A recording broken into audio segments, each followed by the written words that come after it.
So hello guys, welcome back to my channel HK Official. Yes, in this video I am going to complete your unit 3 of SPOS. हाँ, इस particular unit से we are starting our NSEM syllabus of system programming and operating system. It's very easy. Linkers and loaders हैं, तो काफी सारी चीजें हमें basic सी इनके अंदर पढ़नी है, काफी flow process को हमें समझना है. तो exactly जो आपके syllabus में है, एक एक point you will get in this particular video. Okay, maybe जो important है वो सारे topics will focus more and या जो basic definitions हैं जिनको like जो important concepts को समझने के लिए हमें important definitions concepts को समझना पड़ता है, each and everything will go through and yes आपको बहुत ज़्यादा easily SPOS का unit 3 जो है वो समझ में आ जाएगा. So now without wasting our time let's start with the unit. सबसे पहला जो है आपका है introduction in which we'll understand basically क्या loader होता है, क्या linker होता है, basic definitions. ठीक है, तो चलो loader की बात करने से पहले let's take an example. तो आपने अपने अभी तक जो है आपने काफी सारे कोड्स लिखे होंगे, काफी सारे प्रोग्राम्स लिखे होंगे, तो you are better to know कि आप जो है कोई भी प्रोग्राम अगर लिखते हो तो आप उसको सेव अगर करते हो फाइल में, obviously you like mention an extension और you can say like for example अगर मुझे सी प्रोग्राम लिखना है या फिर C++ का प्रोग्राम लिखना है, पाइथन का लिखना है, तो जो है मैं कैसे फाइल में सेव करूंगी. फॉर एग्जांपल अगर मैं सी प्रोग्राम लिख रही हूँ तो I will just right like for example main है मेरे पास मेरी फाइल का नाम एंड डॉट सी करके मैं अपनी सी प्रोग्राम को जो है सेव कर लूंगी. जैसे ही मैं सेव कर लूंगी आई विल रन इट, तो मैं क्या कर रही हूँ उसको एग्जैक्टली मैं उसको कंपाइल कर रही हूँ. ये बात समझ में आ रही है? क्या कर रही हूँ मैं अपने प्रोग्राम को कंपाइल कर रही हूँ एंड नाउ जैसे मैं कंपाइल कर लेती हूँ तो मेरे पास एक और फाइल जनरेट हो जाती है जो हम बोलते हैं ऑब्जेक्ट फाइल. ठीक है, तो ये फाइल ऑटोमेटिकली जनरेट होती है जब आप अपने प्रोग्राम को क्या कर लेते हो, कंपाइल कर लेते हो. But can you directly run this particular object file guys? क्या आप उसको डायरेक्टली रन कर सकते हो ऑन योर कंप्यूटर? नो. ठीक है, something needs to load it into main memory and उसका जो एग्जीक्यूशन है वो स्टार्ट कर सके. ठीक है, तो ये जो जॉब है ये जो ऑब्जेक्ट फाइल को मेमोरी में लोड करना और उसका एग्जीक्यूशन स्टार्ट करना, ये जो जॉब है ये किसकी है? तो ये जॉब है आपके लोडर की. आई होप यू अंडरस्टूड. तो यहाँ पर देखो लोडर क्या है? Loader is a utility programme. What is it? It is a utility programme या फिर आप बोल सकते हो सिस्टम प्रोग्राम. क्या बोल सकते हो आप? सिस्टम प्रोग्राम बोल सकते हो इसको. तो ये एक ऐसा सिस्टम प्रोग्राम है जो कि लोडिंग फंक्शन को परफॉर्म करता है ना. ऑब्जेक्ट प्रोग्राम को मेन मेमोरी में लेके आएगा और उसका एग्जीक्यूशन स्टार्ट करवाएगा. बेसिक इसके क्या स्टेप्स हैं? ये ऑब्जेक्ट कोड को लेता है एज एन इनपुट. ठीक है, ऑब्जेक्ट कोड को लेट सपोज ये है आपका लोडर. ठीक है, ये क्या है? आपका लोडर है. अब आप यहाँ पर ये लोडर क्या कर रहा है? ये इनपुट ले रहा है. किसको इनपुट ले रहा है? आपकी ऑब्जेक्ट फाइल को इनपुट ले रहा है. ठीक है, प्रिपेयर्स इट फॉर एग्जीक्यूशन. अब यहाँ पर जो है इसको प्रिपेयर कर रहा है it for execution. Loads the executable code into the memory. अब क्या करेगा? अब ये जैसे ही इसको एग्जीक्यूशन के लिए प्रिपेयर करेगा मतलब कि अब हमारे पास क्या आ जाएगा? एग्जीक्यूटेबल कोड आ जाएगा. ठीक है, it may be the same object file code और any like different code. Okay, तो ये ऑब्जेक्ट कोड जो है अब ये कहाँ पे लोड करेगा? तो आपकी मेमोरी में लोड करेगा. फाइन, मेमोरी में लोड करेगा एंड जैसे ये मेमोरी में लोड हो जाता है इनिशिएट कर देता है ये किसको? एग्जीक्यूशन प्रोसेस को. ठीक है, तो ये काम है आपके लोडर का. आई होप यू गॉट इट. कुछ नहीं करेगा ये, क्या करेगा? सिंपल आपका जो ऑब्जेक्ट फाइल है उसको मेमोरी में लेके जाएगा और एग्जीक्यूशन स्टार्ट करेगा. That's it. तो what is a loader? Loader is a system program और utility program that performs loading function. Okay, और क्या करता है? ये ऑब्जेक्ट प्रोग्राम को मेन मेमोरी में लेके आता है जैसे यहाँ पर एंड उसका एग्जीक्यूशन जो है वो इनिशिएट करवाता है. ठीक है, आप ऐसे समझ सकते हो कि जो कंपाइलर है ये कंपाइलर क्या करता है? कंपाइल करता है कोड. कंपाइल करने का मतलब क्या होता है? सोर्स कोड है आपके पास. ठीक है, जो कोड आपने लिखा हुआ है that is your source code, उसको मशीन कोड के अंदर कन्वर्ट करने का काम आपके कंपाइलर का होता है. ये बात तो आपको पता है राइट? मशीन सोर्स कोड को मशीन कोड में कन्वर्ट करने का काम आपके कंपाइलर का होता है. तो लोडर क्या करता है? लोडर उस मशीन कोड को लेता है एंड उसको रेडी करता है to run inside the memory. Okay, so this is the just simple basic principle of your loader.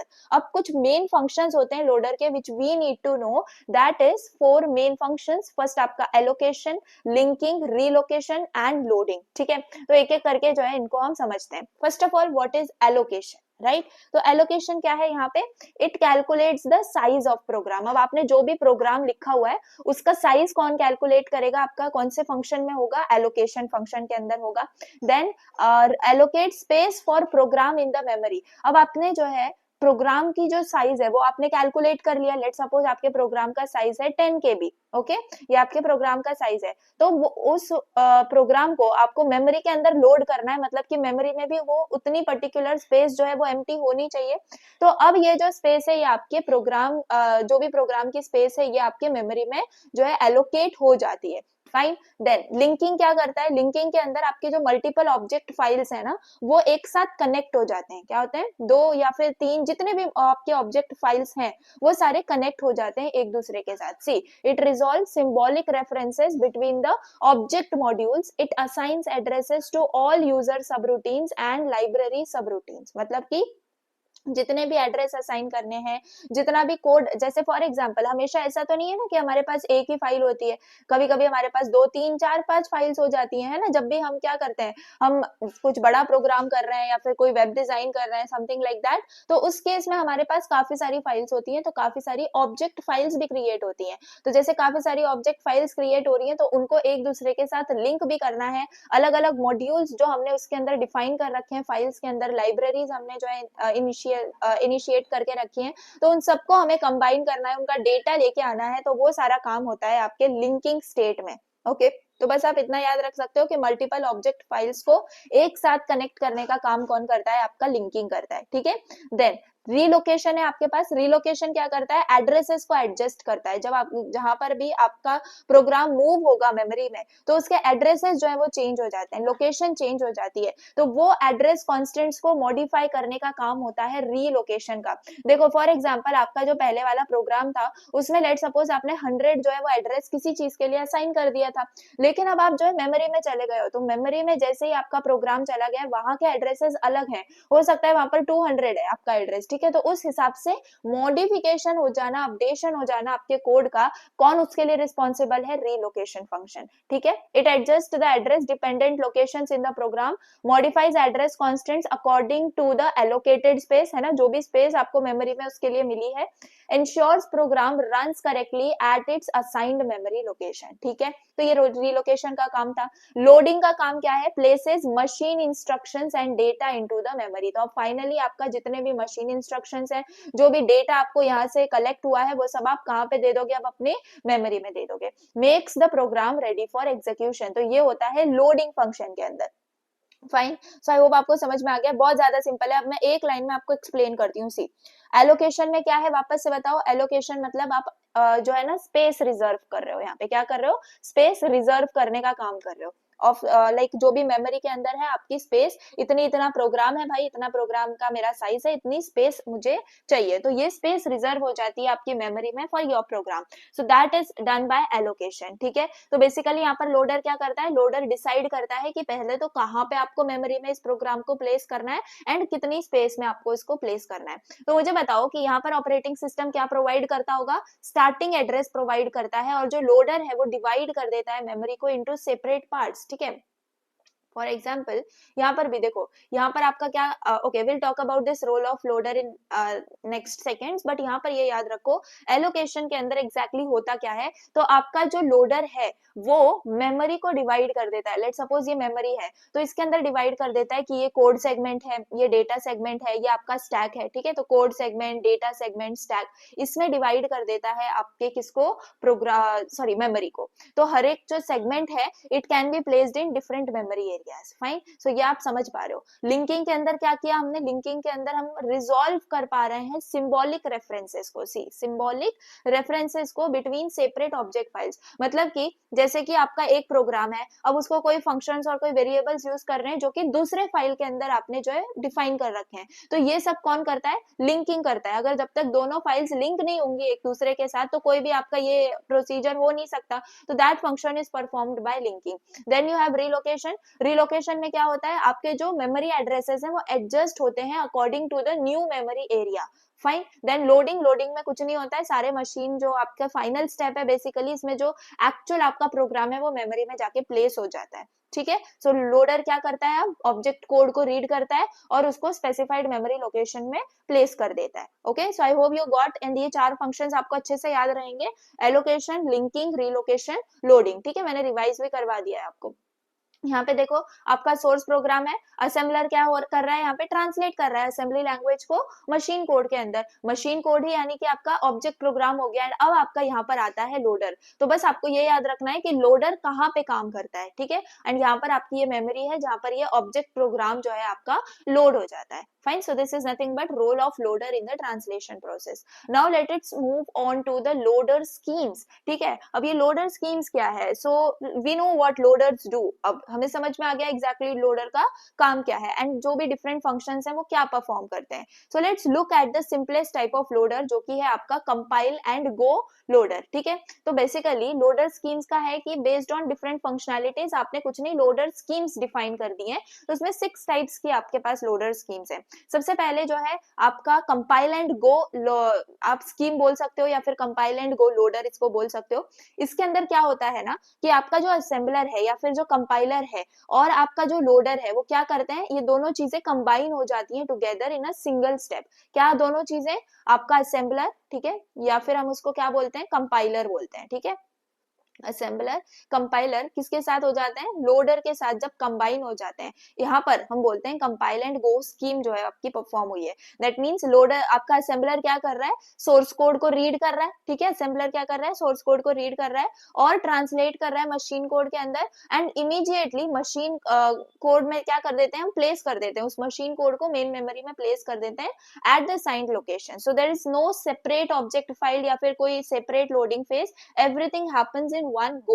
So this is nothing but compile and go scheme. So basically in this type of loader, instruction is read line by line, its machine code is obtained and it is directly put in the main memory at some known addresses. समझ में आ गई बात। कोई यहाँ पर एकदम specific new load object file create नहीं हो रही है, कोई नया लोडिंग का फेज नहीं आ रहा है।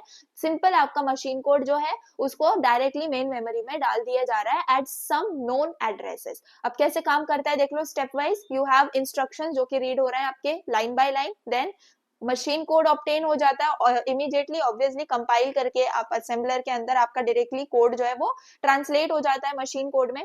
Code is directly placed in main memory at a known address, ठीक है। डायरेक्टली ये वर्ड बहुत ज्यादा आपका इंपॉर्टेंट है। असेंबलर क्या करता है, रन करता है in one part of the memory. Assembled instructions are directly put into the assigned memory locations and फिर आफ्टर असेंबली लोकेशन काउंटर जो है वो आप सेट कर देते हो to start of the program and execution begins immediately. तो देखो एग्जैक्टली क्या है आपका प्रोसेस फ्लो कैसा चल रहा है। आपका सबसे पहले तो सोर्स प्रोग्राम है, ठीक है, सोर्स प्रोग्राम है या फिर सोर्स कोड आप बोल दो, ठीक है। ये कहाँ जा रहा है, आपके असेंबलर में जा रहा है। असेंबलर क्या कर रहा है, इसको मशीन कोड में कन्वर्ट कर रहा है, ठीक है। और इसको आप डायरेक्टली क्या कर दे रहे हो, लोड कर दे रहे हो इनटू मेमोरी, लोड कर दे रहे हो आप इनटू मेमोरी, ठीक है। और एग्जैक्टली इसके बाद क्या हो रहा है, आपका एग्जीक्यूशन हो रहा है, ठीक है। सो ये एकदम सिंपल वर्क फ्लो है जो आप याद रख सकते हो फॉर कंपाइल एंड गो। कुछ भी नहीं, हम यहाँ पर कोई भी आपका मतलब इंटरमीडिएट स्टेप नहीं है या कुछ भी ऐसा मतलब बीच में कोई फाइल जनरेट हो रही है या लोडर यूज हो रहा है, डायरेक्टली आपका जो मशीन कोड है वो मेमोरी में प्लेस कर दिया जाता है। तो ये एक कंप्लीट आप बोल सकते हो कंटिन्यूअस स्टेप है, that's why it's called as compile and go, ठीक है ना। तो आई होप आप समझ पा रहे हो। तो बेसिकली यहाँ पर ये आपका वर्किंग था, इसको आप अच्छे से याद रख सकते हो। इसमें आप अगर देखो, आप अगर ध्यान से पढ़ोगे ना तो आपको 4 इसके अंदर मेन फेजेस दिखेंगे। सबसे पहला फेज है आपका असेंबली फेज। इसमें आप क्या कर रहे हो, सोर्स प्रोग्राम को रीड कर रहे हो एंड कन्वर्ट कर रहे हो into machine code through your assembler. उसके बाद प्लेसमेंट फेज आता है आपका। प्लेसमेंट फेज यानी कि if it is written here और नॉट, आई ओके मैं आपको बताती हूँ। सबसे पहला आपका क्या हो गया, असेंबली फेज हो गया, ठीक है। जस्ट याद रखने के लिए, it's not mandatory to write all these phases. Then आपका जो प्लेसमेंट फेज है, मतलब कि मशीन कोड को आप क्या कर रहे हो, मेन मेमोरी के अंदर जो है स्टोर कर रहे हो। मतलब कि आप क्या यूज कर रहे हो यहाँ पे, रैम का, है ना। मशीन कोड डायरेक्टली आपके रैम में चला जा रहा है। फिर है आपका एग्जीक्यूशन फेज, मतलब कि अब जो है आपका असेंबली फिनिश हो चुका है। कंट्रोल ऑटोमेटिकली कहाँ जाएगा, आपके स्टार्टिंग इंस्ट्रक्शन ऑफ प्रोग्राम में जाएगा, जहाँ पे आपका एग्जीक्यूशन जो है वो स्टार्ट हो रहा है। That's it. फोर्थ आपका क्या है, कोई इंटरमीडिएट स्टोरेज नहीं है, कोई ऑब्जेक्ट फाइल आप क्रिएट नहीं कर रहे हो, कोई टेम्पररी आउटपुट्स आप क्रिएट नहीं कर रहे हो। Everything happens directly in the memory. So this is your compile and go. Okay, example आप यहाँ पे देख सकते हो क्या है, what for 77 Fortran compiler uses this load and go scheme, है ना। तो ये वाला जो कंपाइलर है what for 77 Fortran, ये कंपाइलर बेसिकली ये स्कीम को यूज करता है एंड इसी को असेंबल एंड गो स्कीम भी बोला जाता है। सो अगर आपको एग्जाम में असेंबल एंड गो बोला जा रहा है, तो same thing you have to explain. Advantages यही है कि it is simple to implement, है ना, कोई सेपरेट लोडर आपको इसमें यूज नहीं करना है, असेंबलर डायरेक्टली जो आपको प्रोग्राम दे रहा है वो आपको मेमोरी में डालना है और कुछ नहीं। अब डिसएडवांटेजेस क्या है, तो डिसएडवांटेजेस ये है कि मेमोरी वेस्टेज है। मेमोरी वेस्टेज कहाँ है, तो असेंबलर जो है वो ऑक्यूपाई करेगा मेमोरी को अननेसेसरीली, ठीक है। यहाँ पर आपका जो असेंबलर है वो क्या करेगा, कुछ पार्ट ऑफ द मेमोरी को कुछ टाइम के लिए ऑक्यूपाई कर लेगा, सो दैट इज अननेसेसरी। और जो मेमोरी है it can not be used by the program itself, okay. तो जो प्रोग्राम है it gets less memory for execution. तो ये आप याद रख सकते हो, कोई ऑब्जेक्ट फाइल प्रोड्यूस नहीं होती है तो आपको हमेशा के लिए जो है ना उस प्रोग्राम को वापस से रीअसेंबल करना पड़ेगा, कंपाइल करना पड़ेगा। Can not handle multiple source programs, can not handle programs written in different languages, difficult to maintain modular programs and more execution time है, क्योंकि assembly plus execution every time, है ना। तो ये है कंपाइल एंड गो स्कीम, जिसमें ये user program है, कंपाइल एंड गो लोडर से डायरेक्टली क्या हो जाएगी, ये प्लेस हो जाएगी मेमोरी के अंदर, ठीक है। So I hope you got the thing. Then second है आपके पास जनरल लोडर स्कीम, ओके। तो अब जनरल लोडर स्कीम के अंदर क्या होता है, see the source program is given to translator and अब आपका जो ऑब्जेक्ट प्रोग्राम है वो क्रिएट होता है। क्या होता है, ऑब्जेक्ट प्रोग्राम क्रिएट होता है। लोडर एक्सेप्ट करता है जितने भी ऑब्जेक्ट मॉड्यूल्स हैं उनको, puts machine instructions in the executable form, ठीक है। अब जो भी मशीन इंस्ट्रक्शंस है वो उसको एग्जीक्यूटेबल फॉर्म के अंदर लेके आता है, यानी सिंपल आप समझ पा रहे हो, कन्वर्ट कर देता है एग्जीक्यूटेबल फॉर्म में। Places them at assigned memory locations, जहां भी उनको मेमोरी के अंदर मेमोरी असाइन हुई है, बेसिकली स्पेस असाइन हुई है, वहां पे जाके वो प्लेस हो जाते हैं। क्या प्लेस हो जाते हैं, इंस्ट्रक्शंस प्लेस हो जाते हैं, ठीक है। Loader occupies some portion of the main memory, तो लोडर कुछ पोर्शन को ऑक्यूपाई करता है, ओके। यहाँ पर एग्जैक्ट लोडर का यूज हो रहा है, कंपाइल एंड गो के अंदर लोडर का यूज नहीं होता है, ये आपको याद रखना है। वहां पे डायरेक्टली जो है ना आपका जो मशीन कोड है वो डायरेक्टली आपके मेमोरी में प्लेस हो जाता है, फाइन। अब यहाँ पे एडवांटेजेस ये हैं कि no need to retranslate each time, क्यों, क्योंकि अब आपके पास ऑब्जेक्ट फाइल है। ये याद रखो कि जो ऑब्जेक्ट फाइल है इसके अंदर आपके सारी के सारी जो डॉट ओ करके होती है, डॉट ओबीजे करके होती है या डॉट ईएक्सी करके होती है, ठीक है, ये सारी एग्जीक्यूटेबल ऑब्जेक्ट फाइल्स हैं आपकी। यहाँ पर आपका मशीन कोड होता है, जो प्रोग्राम आपने लिखा है उसका मशीन कोड होता है। तो मतलब आपका वो प्रोग्राम कंपाइल हो चुका है, अब आप जाके उस पर्टिकुलर फाइल को, ये जो फाइल है ऑब्जेक्ट फाइल, इसको कहीं पर भी किसी भी सिस्टम में जाके रन करोगे, इवन अगर वो पर्टिकुलर प्रोग्रामिंग लैंग्वेज का या लाइब्रेरीज वगैरह इंस्टॉल नहीं भी होंगी, तो वो ऑब्जेक्ट फाइल से आपको वो जो प्रोग्राम है वो रन करके आउटपुट दे देगा। लेकिन अगर आप इस ऐसे सिस्टम पे हो जिसपे वो प्रोग्राम आपका इंस्टॉल नहीं है एंड लाइब्रेरीज इंस्टॉल नहीं है एंड आपके पास ऑब्जेक्ट फाइल भी नहीं है, तो इट विल थ्रो एरर्स, ठीक है। तो ऑब्जेक्ट फाइल है, इसका मतलब आप इसको कहीं पर भी रन कर सकते हैं, कोई भी ट्रांसलेशन का प्रोसेस आपको यहाँ पे नहीं करना पड़ेगा, कोई मेमोरी वेस्टेज नहीं है, क्योंकि लोडर जो है बहुत कम स्पेस लेता है एज कंपेयर टू असेंबलर। फिर it can handle multiple programs written in different languages and more efficient है देन कंपाइल एंड गो। तो ये समझ में आ गया कि ये जो है जनरल लोडर स्कीम, ये कंपाइल एंड गो से तो ज्यादा ही एडवांटेजेस है।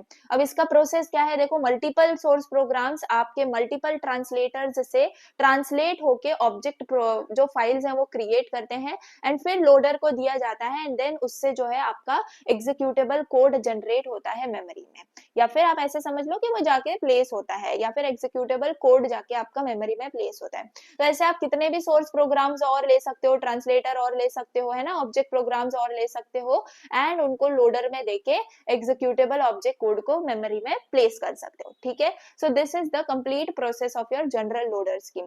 Then you have absolute loaders. What you have, absolute loaders. देखो बहुत इंपॉर्टेंट क्वेश्चन है ये आपका, एब्सोल्यूट लोडर्स। एब्सोल्यूट लोडर क्या करते हैं, a loader where no relocation information is needed, जहां पर कोई भी आपकी रीलोकेशन वाली इंफॉर्मेशन नहीं मिलती। वापस आओ, रीलोकेशन कहाँ पढ़ा था हमने, फंक्शंस में पढ़ा था, जिसमें मैंने आपको बताया था कि आपका जो प्रोग्राम है उसमें कहीं ना कहीं एड्रेसेस का अगर यूज हो रहा है तो वो एड्रेसेस को अपडेट होना पड़ेगा मेमोरी में जाके, क्यों, क्योंकि मेमोरी का तो एड्रेसिंग अलग हो जाएगी, राइट। तो वो अपडेशंस या फिर वो मॉडिफिकेशन एड्रेसेस में कौन करता है, रीलोकेशन फंक्शन करता है, ठीक है ना। तो ये बात आपकी ये जो रीलोकेशन है ये बात आपकी हो रही है एब्सोल्यूट लोडर्स में, कि यहाँ पर कोई भी रीलोकेशन की इंफॉर्मेशन नीड नहीं है। Relocated object files are created with the fixed addresses, ठीक है। तो जो भी ऑब्जेक्ट फाइल्स अब आपकी रीलोकेटेड वाली जो क्रिएट हुई है वो फिक्स्ड एड्रेसेस के साथ जो है क्रिएट हुई है, वहां पर कुछ भी आपका अपडेट वाला सीन नहीं होगा।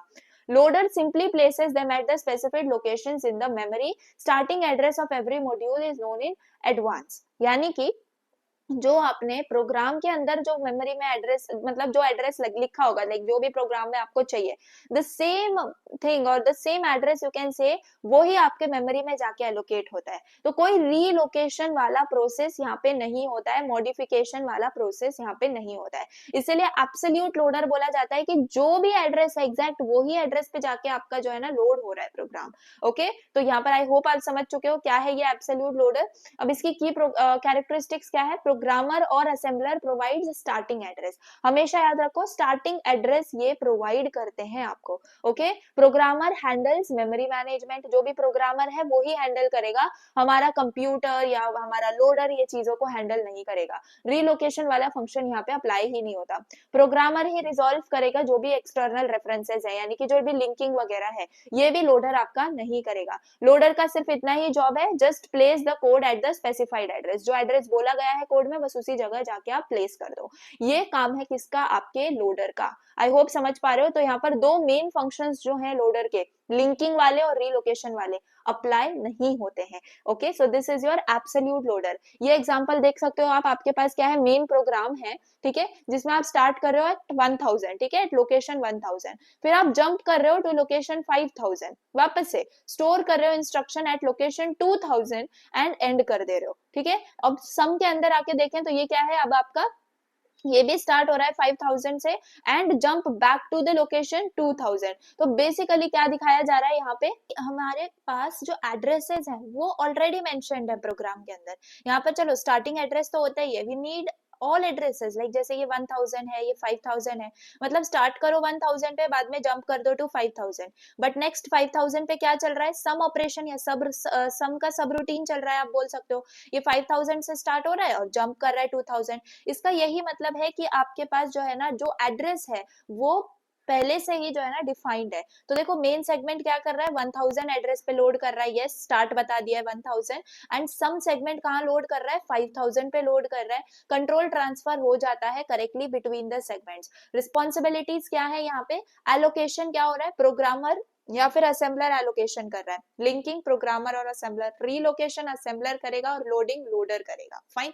सो एडवांटेजेस की बात करें तो सिंपल है, allows multiple programs in different languages, efficient execution process, loader task जो है वो सिंप्लीफाई हो गया है। डिसएडवांटेजेस ये है कि जो प्रोग्रामर है उसको पहले से मेमोरी मैनेजमेंट की नॉलेज होनी चाहिए, उसको पहले से ये एड्रेसेस की नॉलेज होनी चाहिए कि एग्जैक्टली मैं कोड में जो एड्रेसेस लिख रहा हूँ वो करेक्ट है या नहीं, या फिर किस हिसाब से ये करेक्ट है।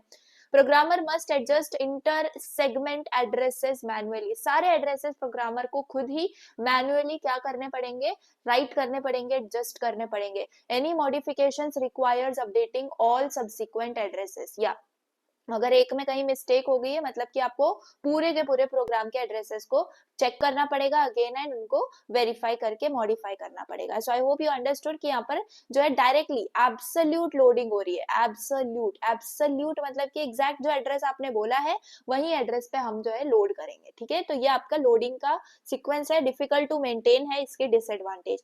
अब ये वाला देख लो, for absolute loader example with memory layout, यहाँ पर क्या है, पूरा देखो मेन प्रोग्राम है, ठीक है, ये ऑब्जेक्ट प्रोग्राम है आपके मेन का। कहाँ लोड हुआ था, ये 1000 पे लोड हुआ था हमारे, अभी जो हमने कोड देखा उसके अंदर। देन सम जो है वो कहाँ लोड हुआ था, एट एड्रेस 5000, राइट, या अब कंट्रोल जो है वो ट्रांसफर होना चाहिए correctly according to these addresses. तो यहाँ पर अगर आप देखो एब्सोल्यूट लोडर क्या करेगा, सबसे पहले 1000 पे जो है आपके मेन को पहुंचाएगा और 5000 पे सम को पहुंचाएगा। तो ये ऐसे आपका एलोकेशन होता है मेमोरी के अंदर। सो आई होप यू अंडरस्टूड कि एब्सोल्यूट लोडर कैसे काम करता है। यहाँ पर ये इसकी एल्गोरिदम है, क्या एल्गोरिदम है, इनपुट में आप ऑब्जेक्ट कोड्स देते हो और स्टार्टिंग एड्रेस देते हो। ये याद रखो, ऑब्जेक्ट कोड्स क्या है, आपके मशीन कोड के अंदर या फिर जो एग्जीक्यूटेबल कोड होता है वो, और इनिशियल एड्रेसेस या स्टार्ट एड्रेसेस मतलब ये वाले, ठीक है, ये आप देते हो इनपुट में और आउटपुट में आपको एग्जीक्यूटेबल कोड मिलता है जो मेमोरी के अंदर जाता है। अब इसका जो यहाँ पर आप देख लो क्या है, एकदम सिंपल इसका, first of all you have begin, ठीक है, ये बिगिन है एंड ये आपको पता है हम ये जो लिखते हैं क्यों लिखते हैं, ये है ना, हमने ये सब पढ़ा हुआ है, assembly language and all everything unit 1-2 के अंदर हमने इसको पढ़ा हुआ है। तो यहाँ पर जो है इनपुट में आप पहले बात अगेन अंडरस्टूड, ऑब्जेक्ट कोड और स्टार्टिंग एड्रेस दे रहे हो, क्या दे रहे हो, इनपुट आप ऑब्जेक्ट कोड और स्टार्टिंग एड्रेस, और आउटपुट में एग्जीक्यूटेबल प्रोग्राम। तो यहाँ पर जो है हर एक प्रोग्राम की आपके पास सेगमेंट्स होंगी, ठीक है। तो लोडर क्या करेगा, मेन को लोड करेगा, फिर सम को लोड करेगा और फिर अदर मॉड्यूल्स को लोड करेगा वन बाय वन। तो यहाँ पर जो फर्स्ट लाइन है तो आप यहाँ पे देख सकते हो for each program segment do, okay, for each program segment do मतलब हर एक सेगमेंट के लिए यही चीजें करनी है, लूप है ये। फिर आप क्या कर रहे हो, read first line to get memory location, है ना। सबसे पहले आपको मेमोरी लोकेशन लेनी है जो कि है S.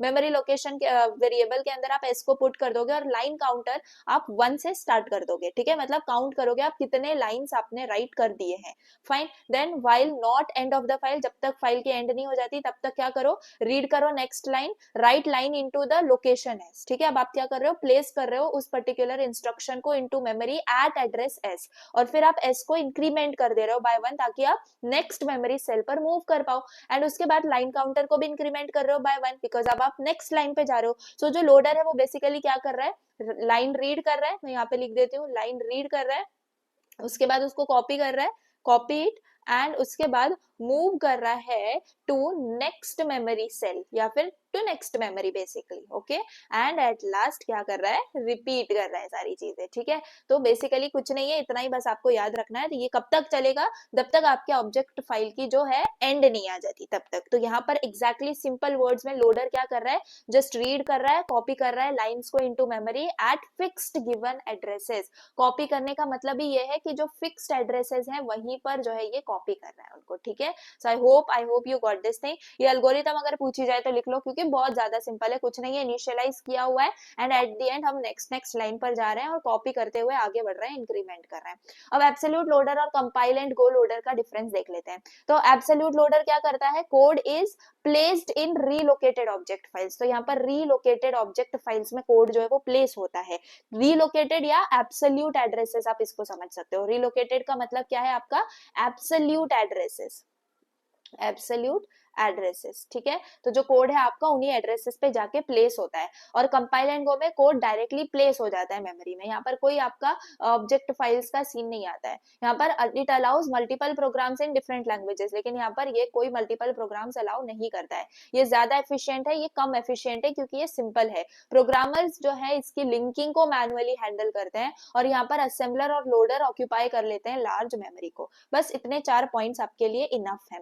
Next what you have सब रूटीन लिंकेजेस। तो गाइस अभी तक हमने लोडर्स के बारे में पढ़ा कि लोडर क्या करता है, प्रोग्राम को मेमोरी के अंदर प्लेस करने का काम करता है। Now we move to an important concept कि एक प्रोग्राम दूसरे प्रोग्राम को कॉल कैसे करता है। तो ये जो मैकेनिज्म है इसी को क्या बोला जाता है, सब रूटीन लिंकेज, ओके। आपने कई बार कोड में लिखा होगा, आपने कोई फंक्शन डिफाइन कर रखा है पहले ही एंड फिर आप मेन फंक्शन में आके क्या कर रहे हो, उस फंक्शन को कॉल कर रहे हो, है ना। तो ये क्या होता है, आपका फंक्शन कॉल है। इसका मतलब अब आप क्या कर रहे हो, वापस से एग्जीक्यूशन अपना इस पर्टिकुलर फंक्शन के ऊपर लेके जा रहे हो, right. So this is your subroutine linkage, जहां पर आपका जो एक प्रोग्राम है वो दूसरे प्रोग्राम को कॉल कर रहा है, ओके। अब यहाँ पर देखो, the program A wants to call subroutine B, ठीक है। सब रूटीन का मतलब आप फंक्शन ही समझ सकते हो, ओके।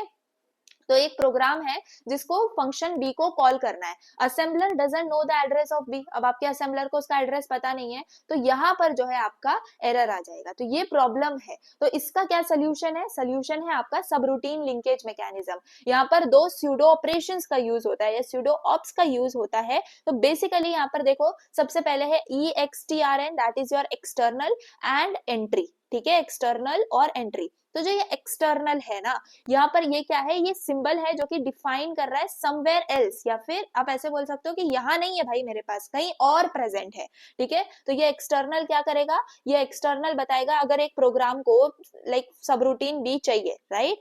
तो ये क्या करेगा, ये राइट करेगा EXTRNB, यानी कि मेरे पास तो नहीं है but it is available in other modules, ठीक है। तो इसका मतलब ये है। तो बेसिकली डोंट गिव एरर, है ना। बी जो है वो एक्सटर्नल है, वो किसी दूसरी फाइल के अंदर एग्जिस्ट करता है। Then you have entry. Entry क्या है, ये सिंबल है जो कि डिफाइन कर रहा है, हाँ इधर ही है, ठीक है। जो दूसरे हैं वो इसको यूज कर सकते हैं, मेरे पास ही है। तो अगर कोई प्रोग्राम है, लेट सपोज कोई प्रोग्राम बी है और उसको ए चाहिए, है ना, जिसको वो कॉल कर रहा है, ए को वो कॉल कर रहा है, तो बी क्या राइट करेगा, बी राइट करेगा एंट्री बी, है ना। इसका मतलब कि बी अवेलेबल है मेरे पास, आ जाओ, ठीक है। So I hope you understood external और एंट्री का मतलब क्या है। नाउ एग्जांपल देख लो इसका।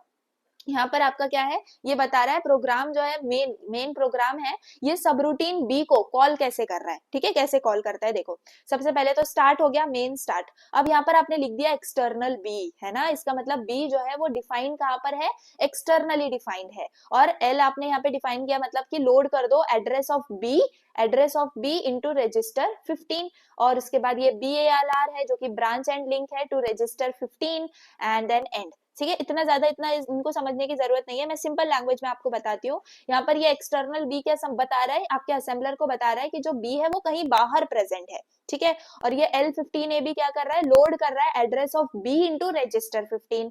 और यहाँ पर BALR 1415 मतलब कि आप बी के पास चले जाओ और स्टोर करो रिटर्न एड्रेस इन 14, जो भी रिटर्न एड्रेस है उसको 14 के अंदर क्या कर दो, आप रिटर्न कर दो। क्लियर है, अगर ये भी समझ में नहीं आया तो बस इतना भी आप 2 लाइनें लिख दोगे, इट्स फाइन। अब यहाँ पर आप आ जाते हो प्रोग्राम बी के अंदर जो आपका सब रूटीन है। पहले तो आपने स्टार्ट कर दिया, उसके बाद यूजिंग एस्टरिस्क 15 यानी कि रजिस्टर 15 को यूज करो एज अ बेस रजिस्टर, ठीक है, एज अ बेस रजिस्टर। फिर आप क्या कर रहे हो यहाँ पर BR यानी कि ब्रांच बैक टू कॉलर, वापस से आप क्या कर रहे हो, रिटर्न कर रहे हो टू कॉलर, जो एड्रेस आपने स्टोर किया था रजिस्टर 14 के अंदर यहाँ पे, वहां पर आप रिटर्न कर जाओ, ठीक है। तो बेसिकली ये वर्क कैसे कर रहा है, यहाँ पर ये जो L है ना, ये L15AB यानी कि ये लोड कर रहा है address of subroutine B into register 15, okay. उसके बाद वापस से आपका ये जो BALR है, इससे क्या हो रहा है, आपका जो ब्रांच है टू एड्रेस वो क्रिएट हो रही है इन रजिस्टर 15, और आपका जो एड्रेस रिटर्न हो रहा है वो कहाँ हो रहा है, रजिस्टर 14 में, ठीक है। जस्ट आप जैसे कि जंप कर रहे हो बी के ऊपर, लेकिन आप याद रख रहे हो कि आप कहाँ से आए थे, है ना, आप 15 पे हो, मतलब आप 15 पे हो, नेक्स्ट आप जंप कर रहे हो 14 पे, लेकिन आप फिर भी याद रख रहे हो आप पहले कहाँ पे थे, 15 पे थे, like something like that, okay. उसके बाद आपके पास है ये BR14, यहाँ पर जो B है वो फिनिश हो चुका है, ये क्या यूज कर रहा है, BR14 मतलब कि ब्रांच बैक टू कॉलर, जो भी आपका फंक्शन है वो खत्म हो चुका है, वापस से आप इसी वाले फंक्शन पे चले जाओ। होता है ना भाई, देखो ये फंक्शन है आपका, आपने यहाँ पर ये मेन फंक्शन के अंदर आके क्या किया, इस फंक्शन को कॉल किया, राइट। अब आप क्या कर रहे हो, ये फंक्शन कॉल होने के बाद मतलब यहाँ पर जो लाइंस थी, लेट सपोज ये 2 लाइन एग्जीक्यूट होने के बाद वहां पर वापस आप कहाँ आ जाते हो, इस लाइन पे आ जाते हो ना, जहाँ पे इसको कॉल किया था उसकी नेक्स्ट लाइन पे। तो बस ये वही तो है, आपने अपना ये फंक्शन परफॉर्म कर दिया, अब आप वापस से उधर ही चले जाओ, ठीक है, jump back to the original line in main. So this builds a perfect linkage mechanism between the programs, ठीक है। So I hope you understood, यहाँ पर इनके बारे में ये चीजें लिखी हुई है जो मैंने आपको एक्सप्लेन करी। Now what is IBM 360 convention, IBM 360 convention क्या है, IBM 360 सिस्टम है जो कि एक स्पेशल रूल है, ठीक है। जैसे कि ये रजिस्टर 15 है, रजिस्टर 14 है, तो रजिस्टर 15 क्या है, ये ऑलवेज हम यूज करते हैं फॉर योर लिंकेज या फिर सब रूटीन लिंकेज के लिए, एज अ बेस रजिस्टर इसको यूज किया जाता है। तो आई होप आप समझ गए हो कि 15 और 14 रैंडम मैंने क्यों लिखा था, वो कोई रैंडम नहीं था, it is our IBM 360 convention, जिसमें रजिस्टर 15 को ही यूज किया जाता है always for your subroutine linkage. फिर आपके पास रजिस्टर 14 है जिसके अंदर आपका रिटर्न एड्रेस होता है कॉलर का, है ना, जहां से आपको रिटर्न करना है और अगेन मेन फंक्शन के ऊपर आना है। So this is how your register 15 and 14 works. Then you have assembler linkage pseudo ops, okay. Assembler linkage pseudo ops के अंदर क्या बताया जाता है, कुछ नहीं, देखो सिंपल जो डिक्लेरेशन है आपके एंट्री का और एक्सटर्नल का, वो ही यहाँ पर बताया है। एंट्री में आप ऐसे दिखाते हो, स्टार्ट के बाद डायरेक्ट एंट्री और जितने भी आपके पास यहाँ पे दूसरे प्रोग्राम्स आपको यूज करने हैं वो लिख देते हो, और एक्सटर्नल में आपके जो B1 B2 जो आपने कहीं और डिफाइन कर रखे हैं वो ऐसे लिखते हो। जस्ट आपको ये डिक्लेरेशन याद रखना है, ठीक है, कुछ भी नहीं है, एंट्री और एक्सटर्नल बहुत ज्यादा सिंपल है। So simply you can just understand these are the subroutine linkages, okay. Next let's move on to relocating loaders. तो यहाँ पर मैं आपको important बता दूं, आपको सबसे ज्यादा जो टाइप्स ऑफ लोडर्स इंपॉर्टेंट है वो तो एक था आपका एब्सोल्यूट लोडर, सेकंड है आपका रीलोकेटिंग लोडर, ठीक है। इनके बीच में आपको डायरेक्टली दोनों का एक ही साथ शॉर्ट नोट या डिफरेंस आ सकता है, और आपका जो कंपाइल गो है उसके ऊपर आपको डायरेक्टली एक शॉर्ट नोट आ सकता है या फिर एक्सप्लेन आ सकता है, ठीक है। तो ये जो रिलोकेटिंग लोडर है और एब्सोल्यूट लोडर है, इनके एक साथ आने के चांसेस थोड़े ज्यादा होते हैं, फाइन। चलो अब आप आ जाते हैं रिलोकेटिंग लोडर्स के ऊपर। तो रीलोकेशन करके अभी हमने एक फंक्शन पढ़ा था जिसमें हमने देखा था कि क्या होता है, एड्रेस जो है आपका, अभी जो आपने प्रोग्राम लिखा था एंड वो अब जाके आपके मेमोरी में जब प्लेस होगा तो जो एड्रेसेस आपने यहाँ डिफाइन करे थे वो यहाँ पे जाके अपडेट हो जाएंगे। लेट सपोज यहाँ पे 100 था, यहाँ पे जाके 200 हो जाएंगे as per the memory allocation, ये होता है रीलोकेशन, ओके।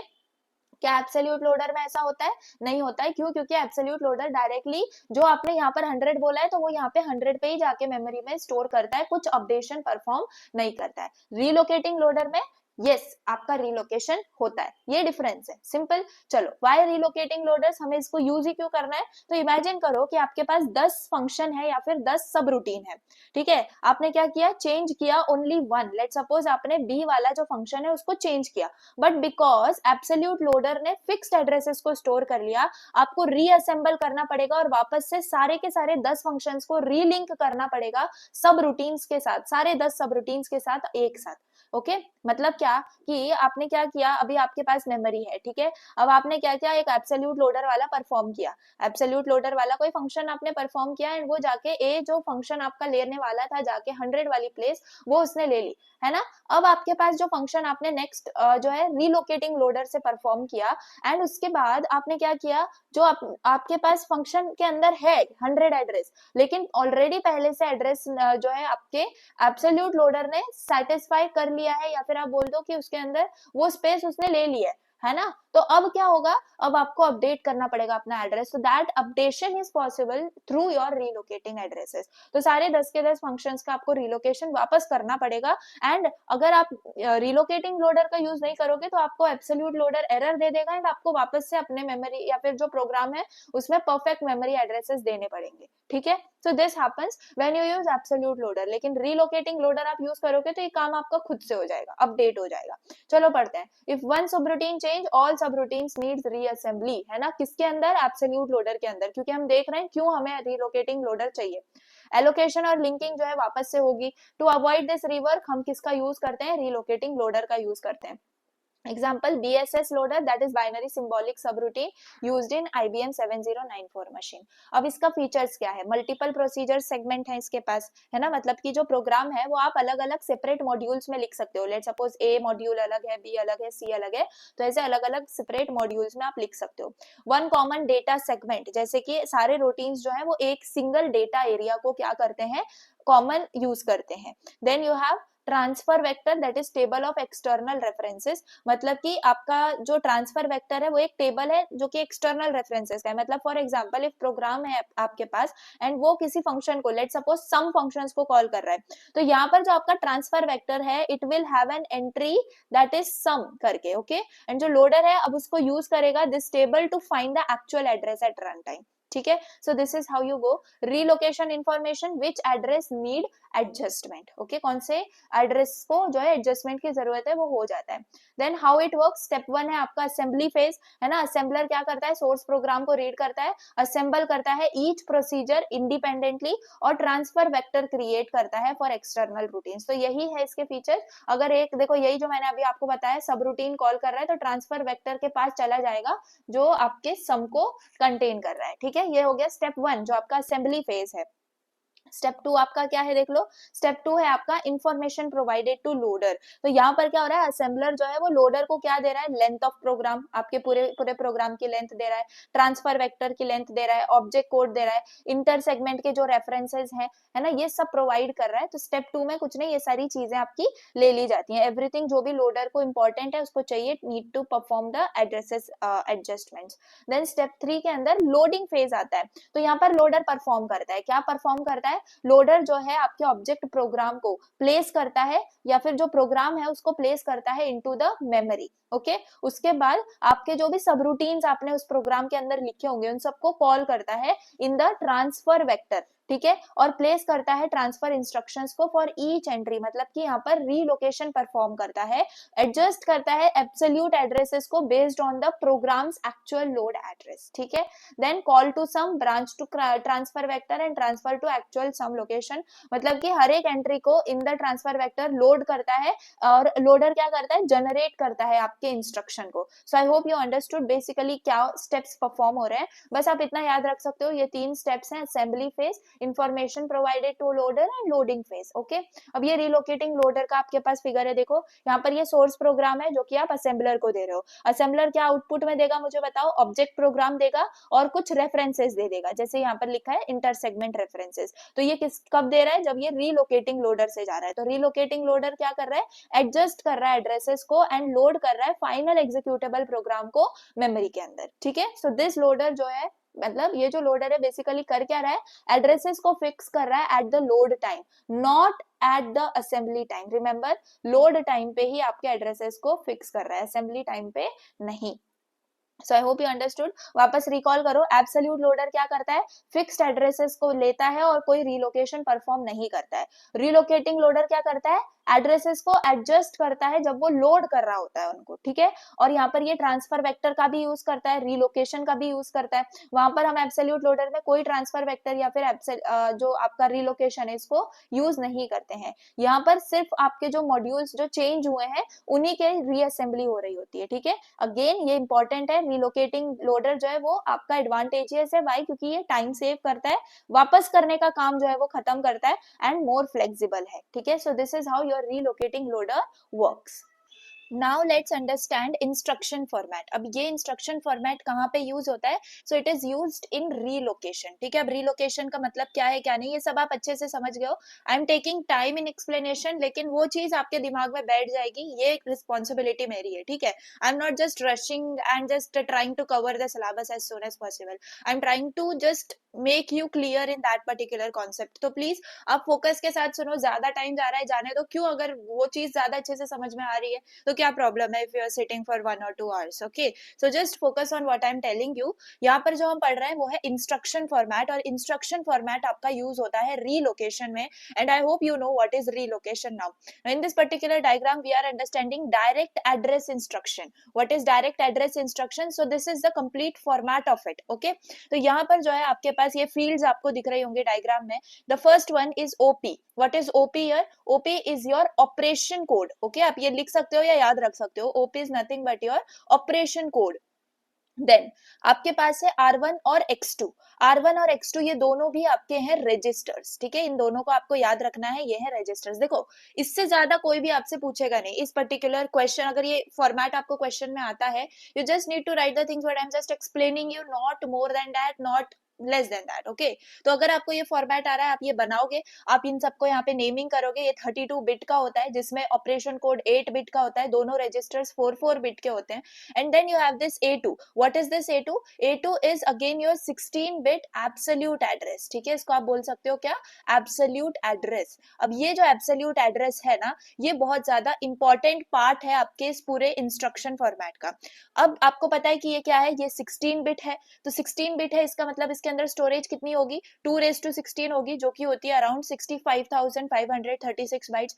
तो आपका जो यहाँ पे जो भी इंस्ट्रक्शन होगा, it can refer to any memory location in this particular address range. ठीक है, तो ऑब्वियसली वो जो है आपका एग्जीक्यूट हो जाएगा। बट यहाँ पर इश्यू क्या है कि अगर आपका प्रोग्राम जो है, आपका जो प्रोग्राम का एड्रेस होगा वो तो A2 के अंदर स्टोर है। ठीक है, सही है बात। अब अगर आपका प्रोग्राम मेमोरी के अंदर मूव हो गया एंड उसका कोई मेमोरी में आपका जो एड्रेस है वो चेंज हो गया, तो आपका जो एब्सोल्यूट एड्रेस यहाँ पर स्टोर था वो रॉन्ग हो जाएगा। ये सबसे बड़ा इश्यू है। So what we need to do, we need to make a mechanism to tell the loader कि प्लीज एडजस्ट कर दो, अगर वो मेमोरी के अंदर आपका दूसरा एड्रेस चेंज हो गया है तो please update in this particular format also. So this particular mechanism is nothing but relocation bit concept. Okay, बहुत ज्यादा इंटरेस्टिंग है। अब जो ये रीलोकेशन बिट है, ये रीलोकेशन बिट क्या है, आप ऐसा समझ लो, ये एक टैग है जो आपके इंस्ट्रक्शन के साथ अटैच होके आता है और वो बताता है कि भाई इसका एड्रेस मतलब एडजस्ट करने की जरूरत है या नहीं है। हो सकता है कभी कभी मेमोरी में जाके एड्रेस सेम भी होता है, राइट, बट अगर आपका सेम है तो you don't need to make any changes in A2, but if it is not then you need to make the changes in A2। So in that case आपके साथ एक टैग अटैच होके आता है एंड वो tag होता है या तो बिट 1 या तो बिट 0। ठीक है, अगर बिट 1 है मतलब कि भाई एड्रेस रिलोकेट हो गया है, जाके A2 में चेंजेस कर दो। बिट 0 मतलब कि आपका जो एड्रेस फील्ड है, इट नीड्स नो रिलोकेशन, आपको कोई जरूरत नहीं है आगे का कोई A2 में चेंजेस करने की। आई होप यू अंडरस्टूड। तो ये होता है आपका रिलोकेशन बिट का कॉन्सेप्ट। क्या ये समझ में आ गया, ये होती है आपकी रिलोकेशन बिट। अब यहाँ पर ये एग्जाम्पल देख लो, इस एग्जाम्पल में आपके पास क्या है, देखो यू हैव मेन। ओके, अब ये मेन क्या कर रहा है, ये किस किस को कॉल कर रहा है आप अगर देखो तो एक्सटर्नल से ये फैक्ट और ईआरआर को कॉल कर रहा है। ईआरआर क्या है आपका और फैक्ट क्या है आपके, दोनों भी आपके एक्सटर्नल रूटीन्स है ना। अब ये तो हम समझ चुके हैं। अब आपके पास टीएमपीएलओसी है। ये टीएमपीएलओसी क्या होता है, ये है आपका लोकल मेमोरी लोकेशन। क्या है ये आपका local memory location. Okay, I hope you understood. अब यहाँ पर बहुत सारे इंस्ट्रक्शंस है that can contain absolute address and these require relocation. कौन से एब्सोल्यूट एड्रेस, काफी सारे आपके एब्सोल्यूट एड्रेस के अंदर हो सकते हैं, see return address and all. तो आपके पास ये सारी जब चीजें हैं, you are going to call different external routine, you are also using local memory location, तो एट द एंड आपको एब्सोल्यूट एड्रेस का यूज होगा। तो कुछ नहीं है, ये जस्ट एक एग्जाम्पल है जिसमें आप ये समझ रहे हो कि हाँ रीलोकेशन जरूरी है। क्यों जरूरी है, क्योंकि भाई आप दूसरे को कॉल भी कर रहे हो, दूसरे रूटीन्स को कॉल भी कर रहे हो और आप कहीं ना कहीं लोकल मेमोरी के अंदर अपना एड्रेस स्टोर भी कर रहे हो। फाइन, देन यू हैव सी, ये ऑब्जेक्ट कोड है आपका, ऐसे क्रिएट होता है जिसमें आपके पास रिटर्न एड्रेस होता है, आपके पास रीलोकेशन बिट है और आपके पास ऑब्जेक्ट कोड है। तो object code with relocation bits कैसे नजर आता है, इसके अंदर एक और रीलोकेशन बिट का कॉलम जस्ट ऐड हो गया है एंड इसके अंदर कोई चीज अलग नहीं होगी अलावा 0 और 1 के। अब आपको पता है, मैंने आपको ऊपर ही बताया है कि अगर 1 है मतलब कि रीलोकेशन करना है और 0 है मतलब रीलोकेशन नहीं करना है। सो देख लो यहाँ पर जहां पर भी 1 है ये आपका पहले का ऑब्जेक्ट कोड है, इट्स नॉट येट अपडेटेड। याद रखो, इट्स नॉट येट अपडेटेड। तो अभी जो है हमने अभी ऊपर जो कोड देखा, एग्जांपल देखा, जस्ट उसी को हमने यहाँ पर ऑब्जेक्ट कोड में कन्वर्ट कर लिया है। आपके पास रिटर्न एड्रेस है जो कि ऑब्वियसली 4 के जो है ना 4 बिट से आगे बढ़ेगा। फिर आपके पास रीलोकेशन बिट में आपको समझ में आ रहा है कि कहाँ आपको रीलोकेशन करना है। यहाँ 0 है मतलब रीलोकेशन की जरूरत नहीं है, बट यस जहां पर 1 आपको दिख रहा है, सी यहाँ पर आपको जहां भी 1 दिख रहा है वहां पर आपको रीलोकेशन की जरूरत है। अब आपको लेट सपोज आपका जो स्टार्ट है वो स्टार्ट हुआ है एट 100। तो जैसे अगर आपका स्टार्ट एट 100 स्टार्ट हुआ है, इसका मतलब जहां पर भी आपका रीलोकेशन बिट 1 होगा उसके आगे जो एड्रेस होगा उसको आप क्या कर दोगे, 100 से प्लस कर दोगे। ठीक है, फिर आपके पास फाइनल एड्रेस आएगा। देखो आई जस्ट जूम इन, यहाँ पर आपको समझ में आएगा। सी यहाँ पर जो 136 था वो यहाँ पर क्या हो गया, 136 हो गया। यहाँ पर 40 था वो यहाँ पे 140 हो गया। यहाँ पर 0 था तो यहाँ पर 100 हो गया। मतलब कि हम क्या कर रहे हैं, प्लस 100 कर रहे हैं। सो this is what memory after loading will look like. But ये कहाँ होगा, जहां पर भी आपकी रिलोकेशन बिट 1 है। अब लेट सपोज ये 0 है, यहाँ पर 1514 है, तो देखो यहाँ पे जो आपका बीसीआर था उधर 1514 ही रहेगा। बट वेरेवर यू सॉ कि आपकी रिलोकेशन बिट जो है वो 1 है, वहां पर सब अब में आपका जो है वो प्लस 100 हो जाएगा inside the memory. I hope ये आपको अच्छे से समझ में आ गया है। ओके, अब यहाँ पर जो है आप अगर देखो नीचे जहां पर आप मतलब अपने एक्सटर्नल रूटीन्स को कॉल कर रहे हो वहां पर कुछ भी चेंजेस नहीं होंगे, ये आपको याद रखना है। नाउ आपके एडवांटेजेस क्या है इसके, तो सबसे पहला एडवांटेज तो ये है कि सारे के सारे जो लोडर फंक्शंस है वो ऑटोमेटिकली परफॉर्म होते हैं। अब कौन से 4 लोडिंग फंक्शंस होते हैं, क्या आप मुझे बता सकते हो, हमने स्टार्ट में ही पढ़ लिया है। फर्स्ट इज योर एलोकेशन, ठीक है, फिर आपके पास क्या है, एलोकेशन के बाद you have linking, है ना, लिंकिंग है। Next what you have, next you have relocation, next you have loading. ठीक है, तो आप इनको याद रख सकते हो, ये 4 आपके लोडर फंक्शंस होते हैं। तो ये जो चारों लोडर फंक्शंस हैं ये आपके ऑटोमेटिकली परफॉर्म हो जाते हैं। Fine, then relocation bits identify which instructions to relocate. तो डायरेक्टली 0 और 1 से हमें समझ में आ जाता है कि किसको रीलोकेट करना है, कौन से इंस्ट्रक्शन को। Okay, transfer vector solves the external references. तो जो भी एक्सटर्नल रेफरेंसेस होते हैं, जैसे अभी हमारे केस में क्या था, फैक्ट था, ईआरआर था, राइट। तो ये दोनों आपके एक्सटर्नल रेफरेंसेस थे। तो ये कहां पर रिजॉल्व होते हैं, आपके एक ट्रांसफर वेक्टर क्रिएट होता है उसके अंदर। तो यहाँ पर आपके consistent early points, sorry entry points जो होते हैं वो आपके यहाँ पर डिफाइन कर दिए जाते हैं एक्सटर्नल रेफरेंसेस के लिए। Then assembler provides length information for allocation. तो आपका जो लोडर है वो कोई गेस वर्क यहाँ पे करता नहीं है, वो डायरेक्टली आपकी जो लेंथ इंफॉर्मेशन है वो सारी आपकी परफॉर्म करता है एंड एलोकेशन से पहले वो प्रोवाइड कर देता है। ठीक है, कौन, assembler. I hope you got it. So this was your the basic thing. अब डिसएडवांटेजेस के अंदर ये देखें तो ट्रांसफर वेक्टर क्रिएट करना पड़ता है which is not suitable for external data। ये सिर्फ और सिर्फ आप इससे प्रोसीजर्स यानी कि फंक्शंस के लिए इसको यूज कर सकते हो। You can not use it for variables. I hope you got it. Variables के लिए आप इसको यूज नहीं कर सकते, सिर्फ और सिर्फ प्रोसीजर्स के लिए यूज कर सकते हो। ऑब्जेक्ट प्रोग्राम का साइज इंक्रीज हो जाता है भाई ट्रांसफर वेक्टर की वजह से। ठीक है, तो आपका जो ट्रांसफर वेक्टर होता है, चलो ट्रांसफर वेक्टर को भी छोड़ दो, अगर आपकी ये जो रीलोकेशन बिट्स हैं, है ना, ये जो रीलोकेशन बिट्स हैं इनको भी स्टोर करने के लिए आपका जो है एक अगेन वेक्टर क्रिएट होता है। तो यहाँ पर आपका जो प्रोग्राम का ऑब्जेक्ट कोड, जो ऑब्जेक्ट प्रोग्राम का जो साइज होता है वो यहाँ पे इंक्रीज हो जाता है। It's again a big disadvantage. Then can not handle share data segment, सिर्फ और सिर्फ प्रोसीजर सेगमेंट्स को ही ये हैंडल कर सकता है। ठीक है, आई होप यू अंडरस्टूड। सो ये था आपका पूरा का पूरा डिफरेंट, आपने जो अभी पढ़ा क्या था, इसका नाम डायरेक्ट एड्रेस इंस्ट्रक्शन के बारे में और रीलोकेशन बिट के बारे में। ठीक है, तो I hope you got it. Now let's move on to direct linking loaders. ठीक है, अब ये डायरेक्ट लिंकिंग लोडर्स क्या होते हैं, you will get into understanding. See, एक एक चीज समझो, जैसे अभी मैंने यहाँ पर क्या लिखा है आपको, ये प्रोग्राम फॉर एग्जाम्पल ये क्वेश्चन आपको एग्जाम में आता है, how do you write that, you will just write the definition first what I have written here. 4 points लिखे हैं, 2 तो याद रह सकते हैं डेफिनेटली, और information is provided by assembler. फिर जो है ना आप आगे की चीजें, ये जो है ये सारी चीजें अच्छे से समझ लोगे। वैसे इतना ज्यादा डीप में टेबल वाइज आपको कुछ पूछा नहीं जाएगा स्टिल।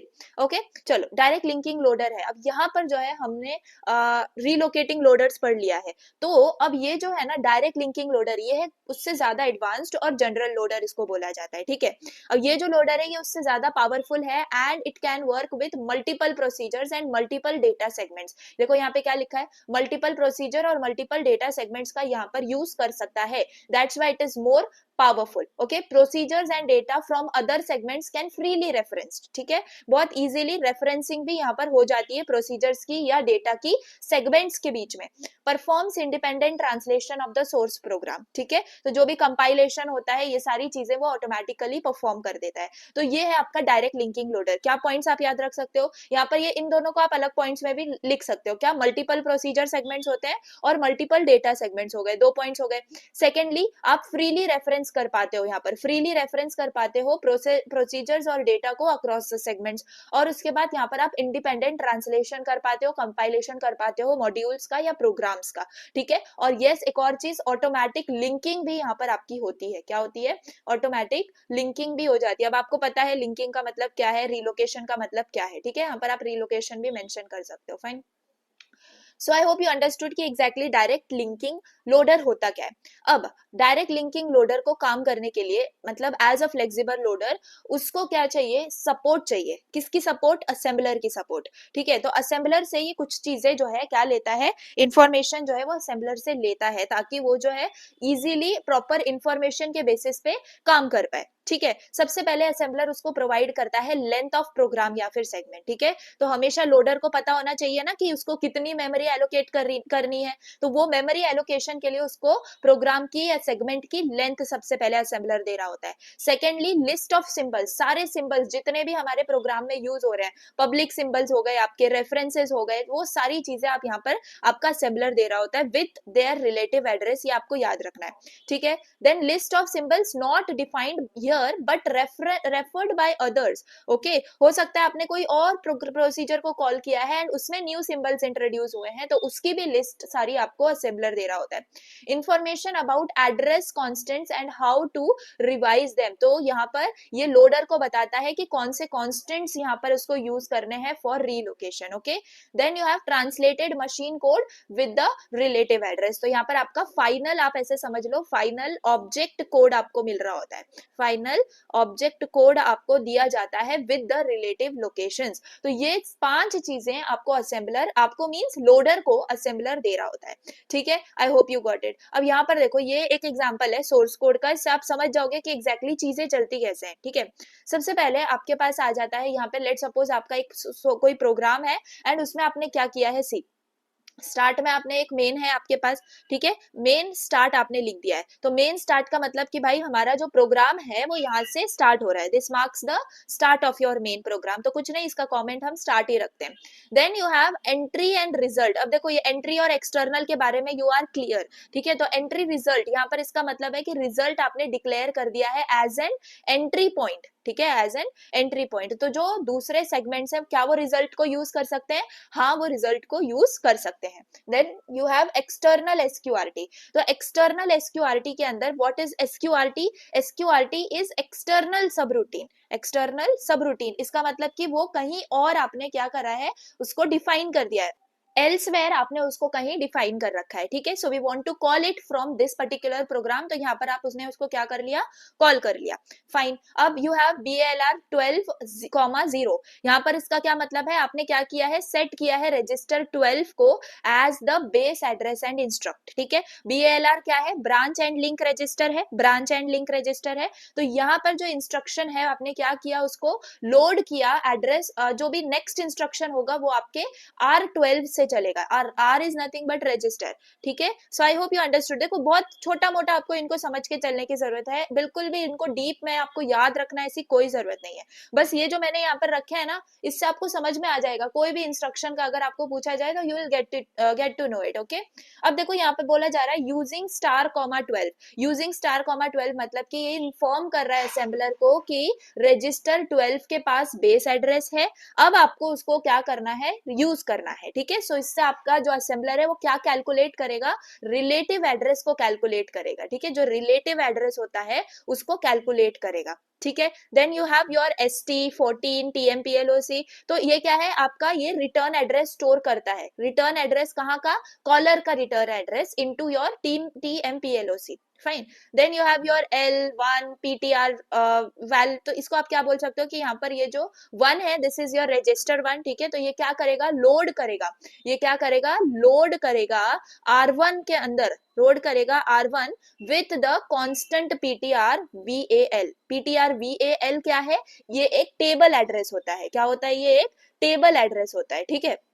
इसको थोड़ा बहुत बस ये छोटे टर्म्स आप इसको याद रख सकते हो, ठीक है, ओके।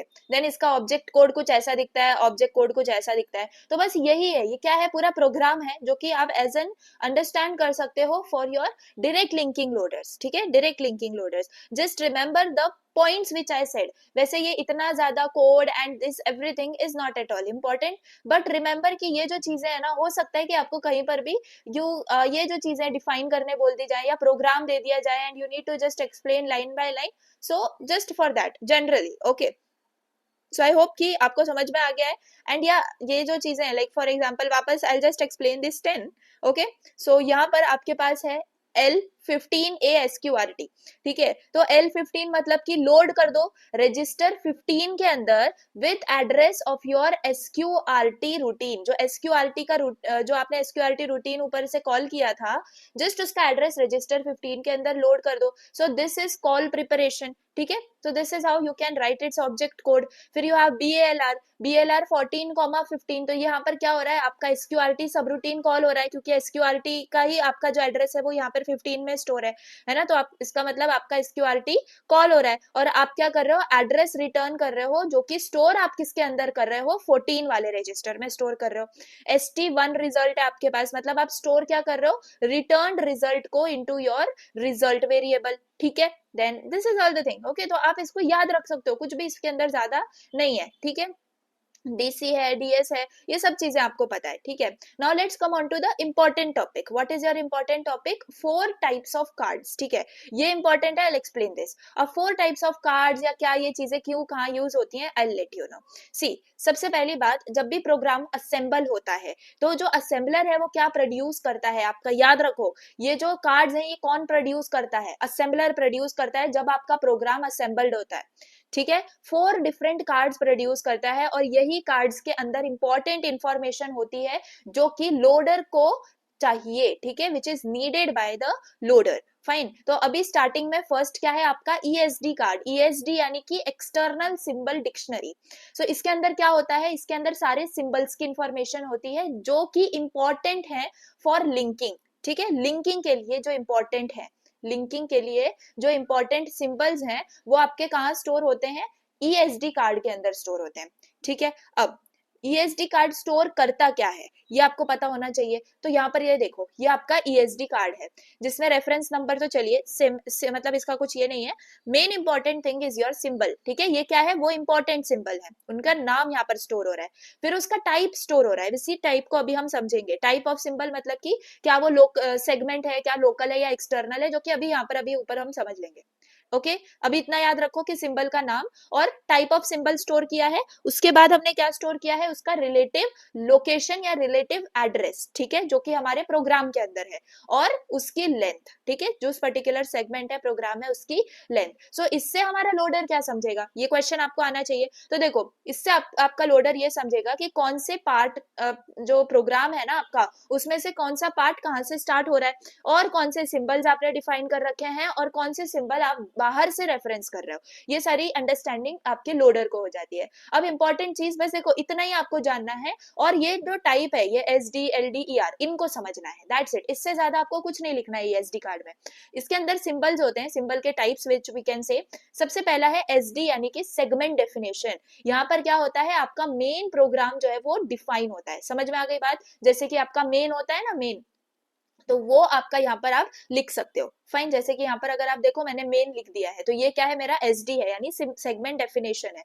इसकी रिलेटिव लोकेशन 0 ही होगी, 0 से स्टार्ट हो रहा है, और लेंथ आप यहाँ पर उसकी दे सकते हो, ठीक है। देन लोकल डेफिनेशन है जो कि है सेकंड। लोकल डेफिनेशन मतलब कि यहाँ पर सारे वो सिंबल्स जो कि आपने डिफाइन करे हैं लोकली, ठीक है, इनसाइड द प्रोग्राम, ओके जो भी आपने जैसे एंट्री के वक्त आप जैसे एंट्री करके डिफाइन करते हो लोकली, ठीक है, उसी पर्टिकुलर प्रोग्राम में वो लोकल डेफिनेशन में आते हैं। और थर्ड है एक्सटर्नल रेफरेंस, मतलब आपको पता है जो एक्सटर्नल आप यूज करोगे, ठीक है, जो भी बाहर कहीं प्रोग्राम के बाहर आपने डिफाइन कर रखे हैं वो, ठीक है, तो आप ऐसे इनको समझ सकते हो। जैसे कि रिजल्ट है, आपने ये प्रोग्राम के अंदर डिफाइन किया था, तो आपने एंट्री करके फिर आपने रिजल्ट लिखा होगा, ठीक है, तो ये आप एलडी से डिफाइन करोगे। और एसक्यूआरटी क्या है आपका ईआर यानी एक्सटर्नल रेफरेंस, तो जो कि आपके प्रोग्राम के बाहर आपने डिफाइन कर रखा था। सिंपल, बस इतना ही आपको लिखना है, इससे ज्यादा you don't need to write for ESD card.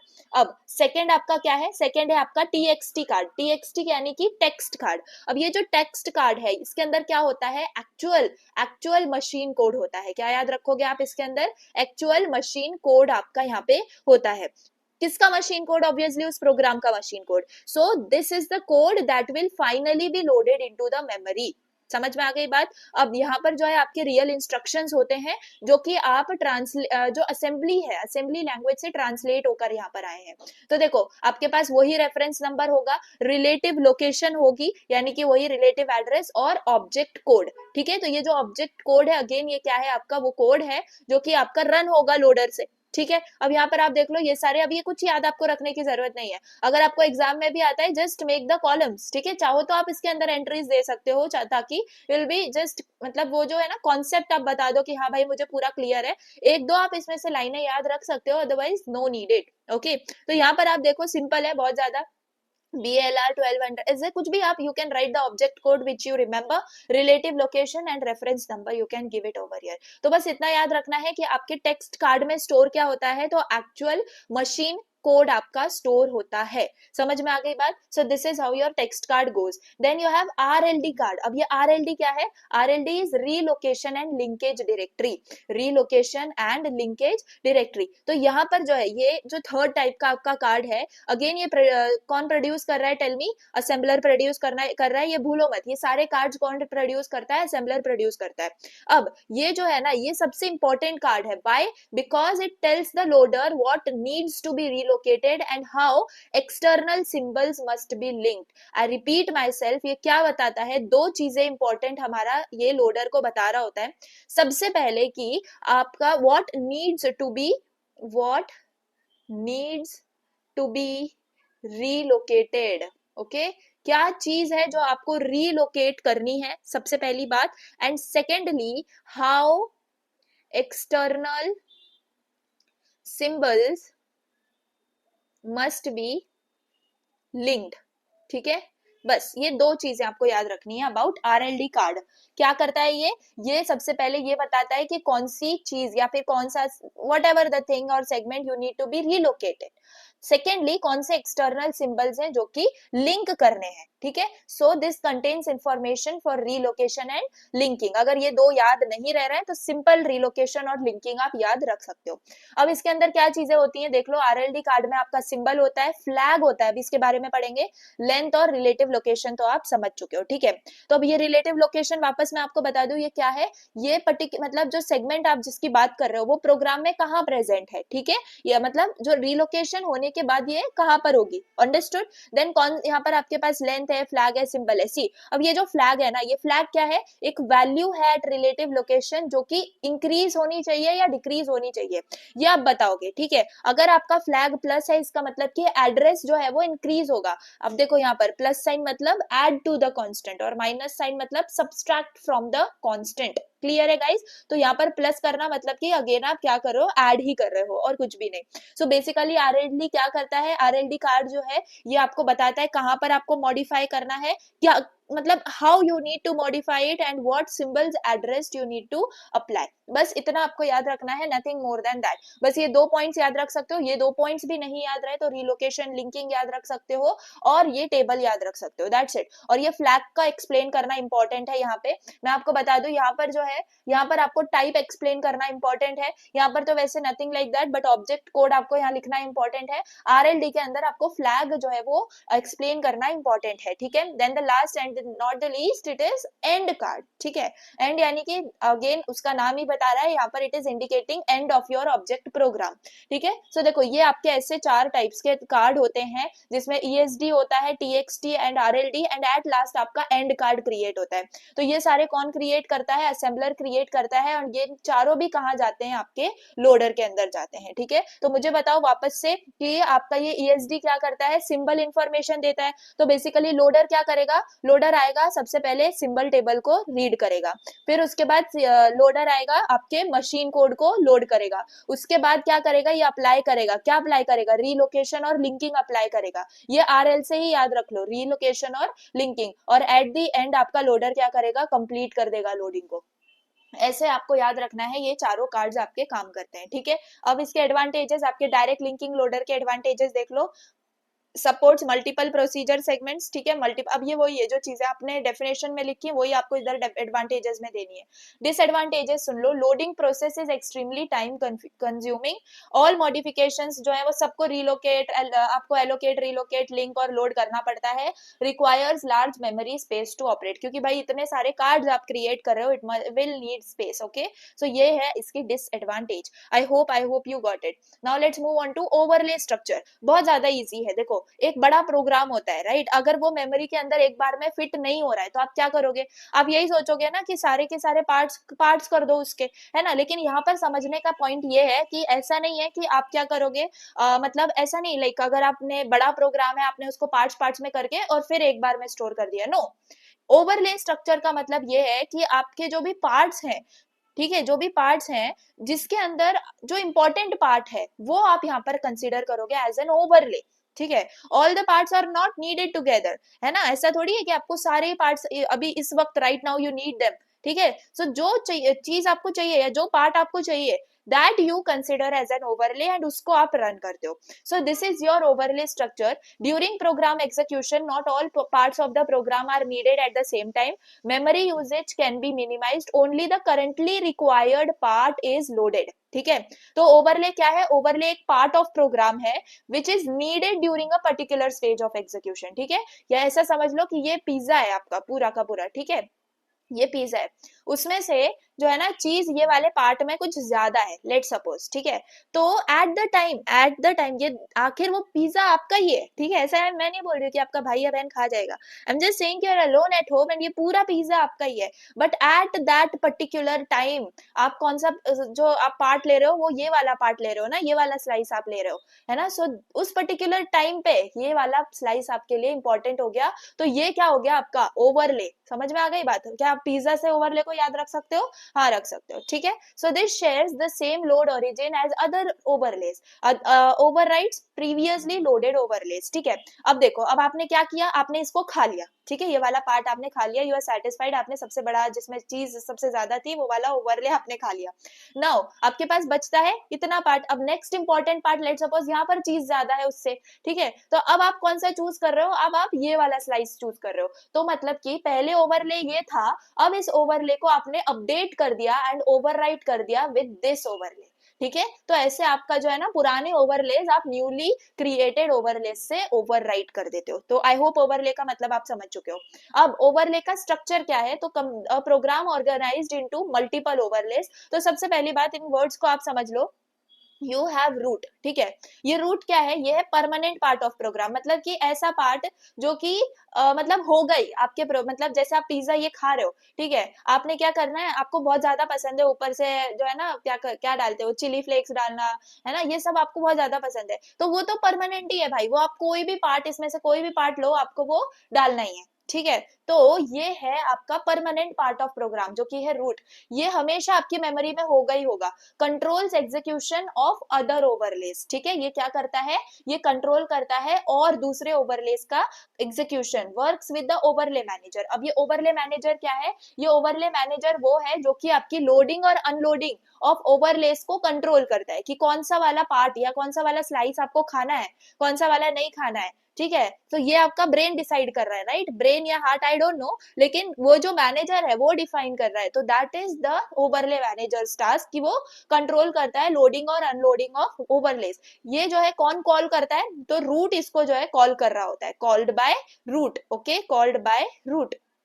अब loads required overlay into the memory replaces previous overlay at the same location। चलो ये समझ गए आप रूट और ओवरले का मतलब। अब ये एग्जैक्टली ओवरले स्ट्रक्चर काम कैसे करता है, तो देख लो, सबसे पहली बात, रूट क्या करता है, प्रोग्राम लोड करता है मेमोरी में, तो जो आपका मेन पार्ट है प्रोग्राम का वो आपकी मेमोरी में प्लेस हो जाता है। रूट गेट्स कंट्रोल, तो आपका जो रूट प्रोग्राम है अब वो क्या करता है, रन करना स्टार्ट करता है।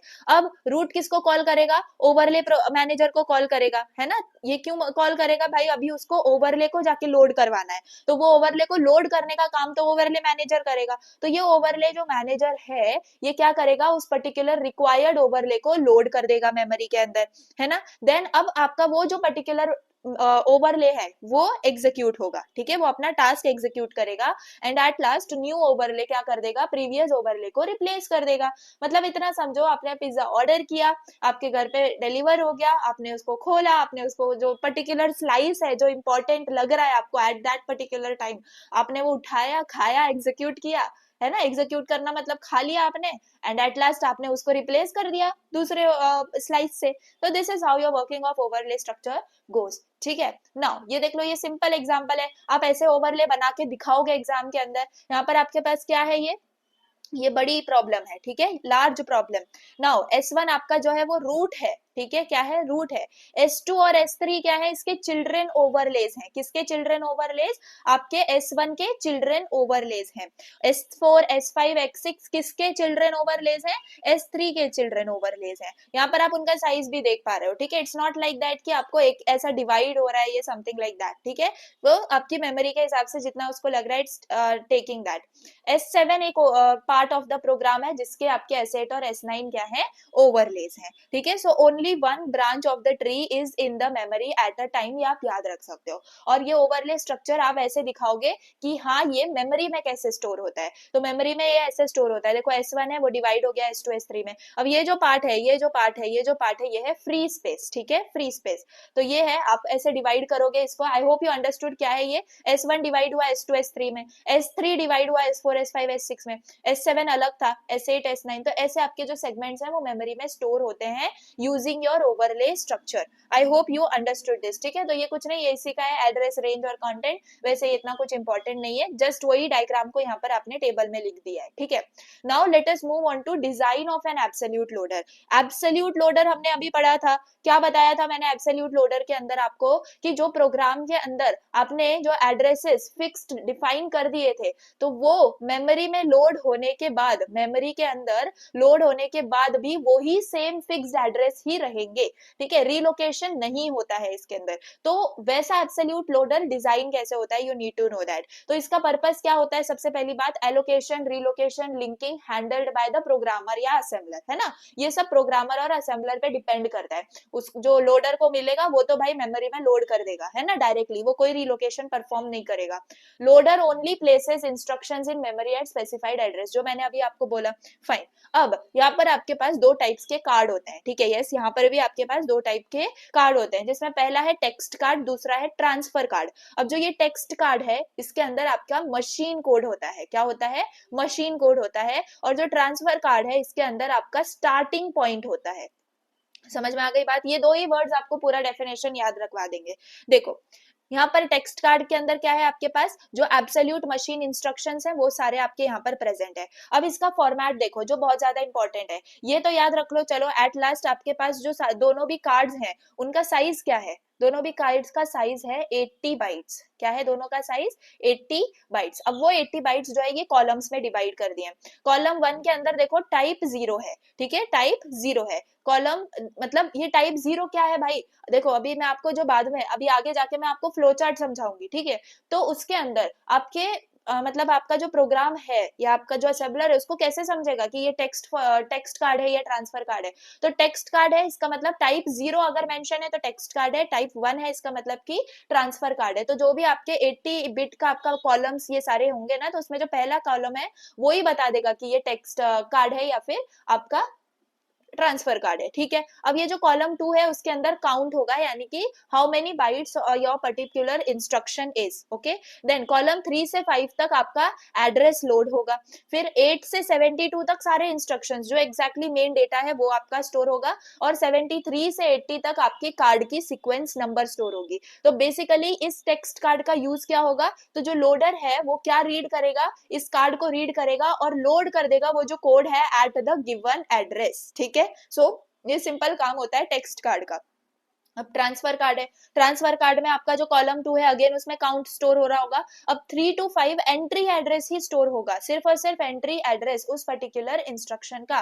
और फिर 73 से 80 तक सीक्वेंस नंबर स्टोर होगा, ठीक है। तो यहाँ पर आपका लोडर क्या कर रहा है, लोडर इसको लेगा मतलब और क्या करेगा, स्टार्ट कहाँ से करना है एग्जीक्यूशन, ये उसको समझ में आ जाएगा, ठीक है। So this is how it goes. I hope you understood text card and transfer card. इन दोनों का मेन फंक्शनैलिटी आपको ये याद रखना है कि एक तो 80 बाइट्स के होते हैं, ठीक है। चलो अब वर्किंग क्या है आपके एब्सोल्यूट लोडर की। सबसे पहले लोडर क्या करेगा, रीड करेगा। क्या रीड करेगा भाई, आपके दोनों भी कार्ड्स रीड करेगा, टेक्स्ट और ट्रांसफर कार्ड दोनों कार्ड्स यहाँ पर आपका लोडर रीड करेगा। याद रखो loader, loader reads object deck यानी कि टेक्स्ट और ट्रांसफर कार्ड दोनों को। अब हर एक टेक्स्ट कार्ड में क्या रीड करेगा, ये लोड एड्रेस को रीड करेगा, काउंट रीड करेगा और वो जो सारे इंस्ट्रक्शंस होंगे उनको स्पेसिफाइड एड्रेस पे लोड कर देगा।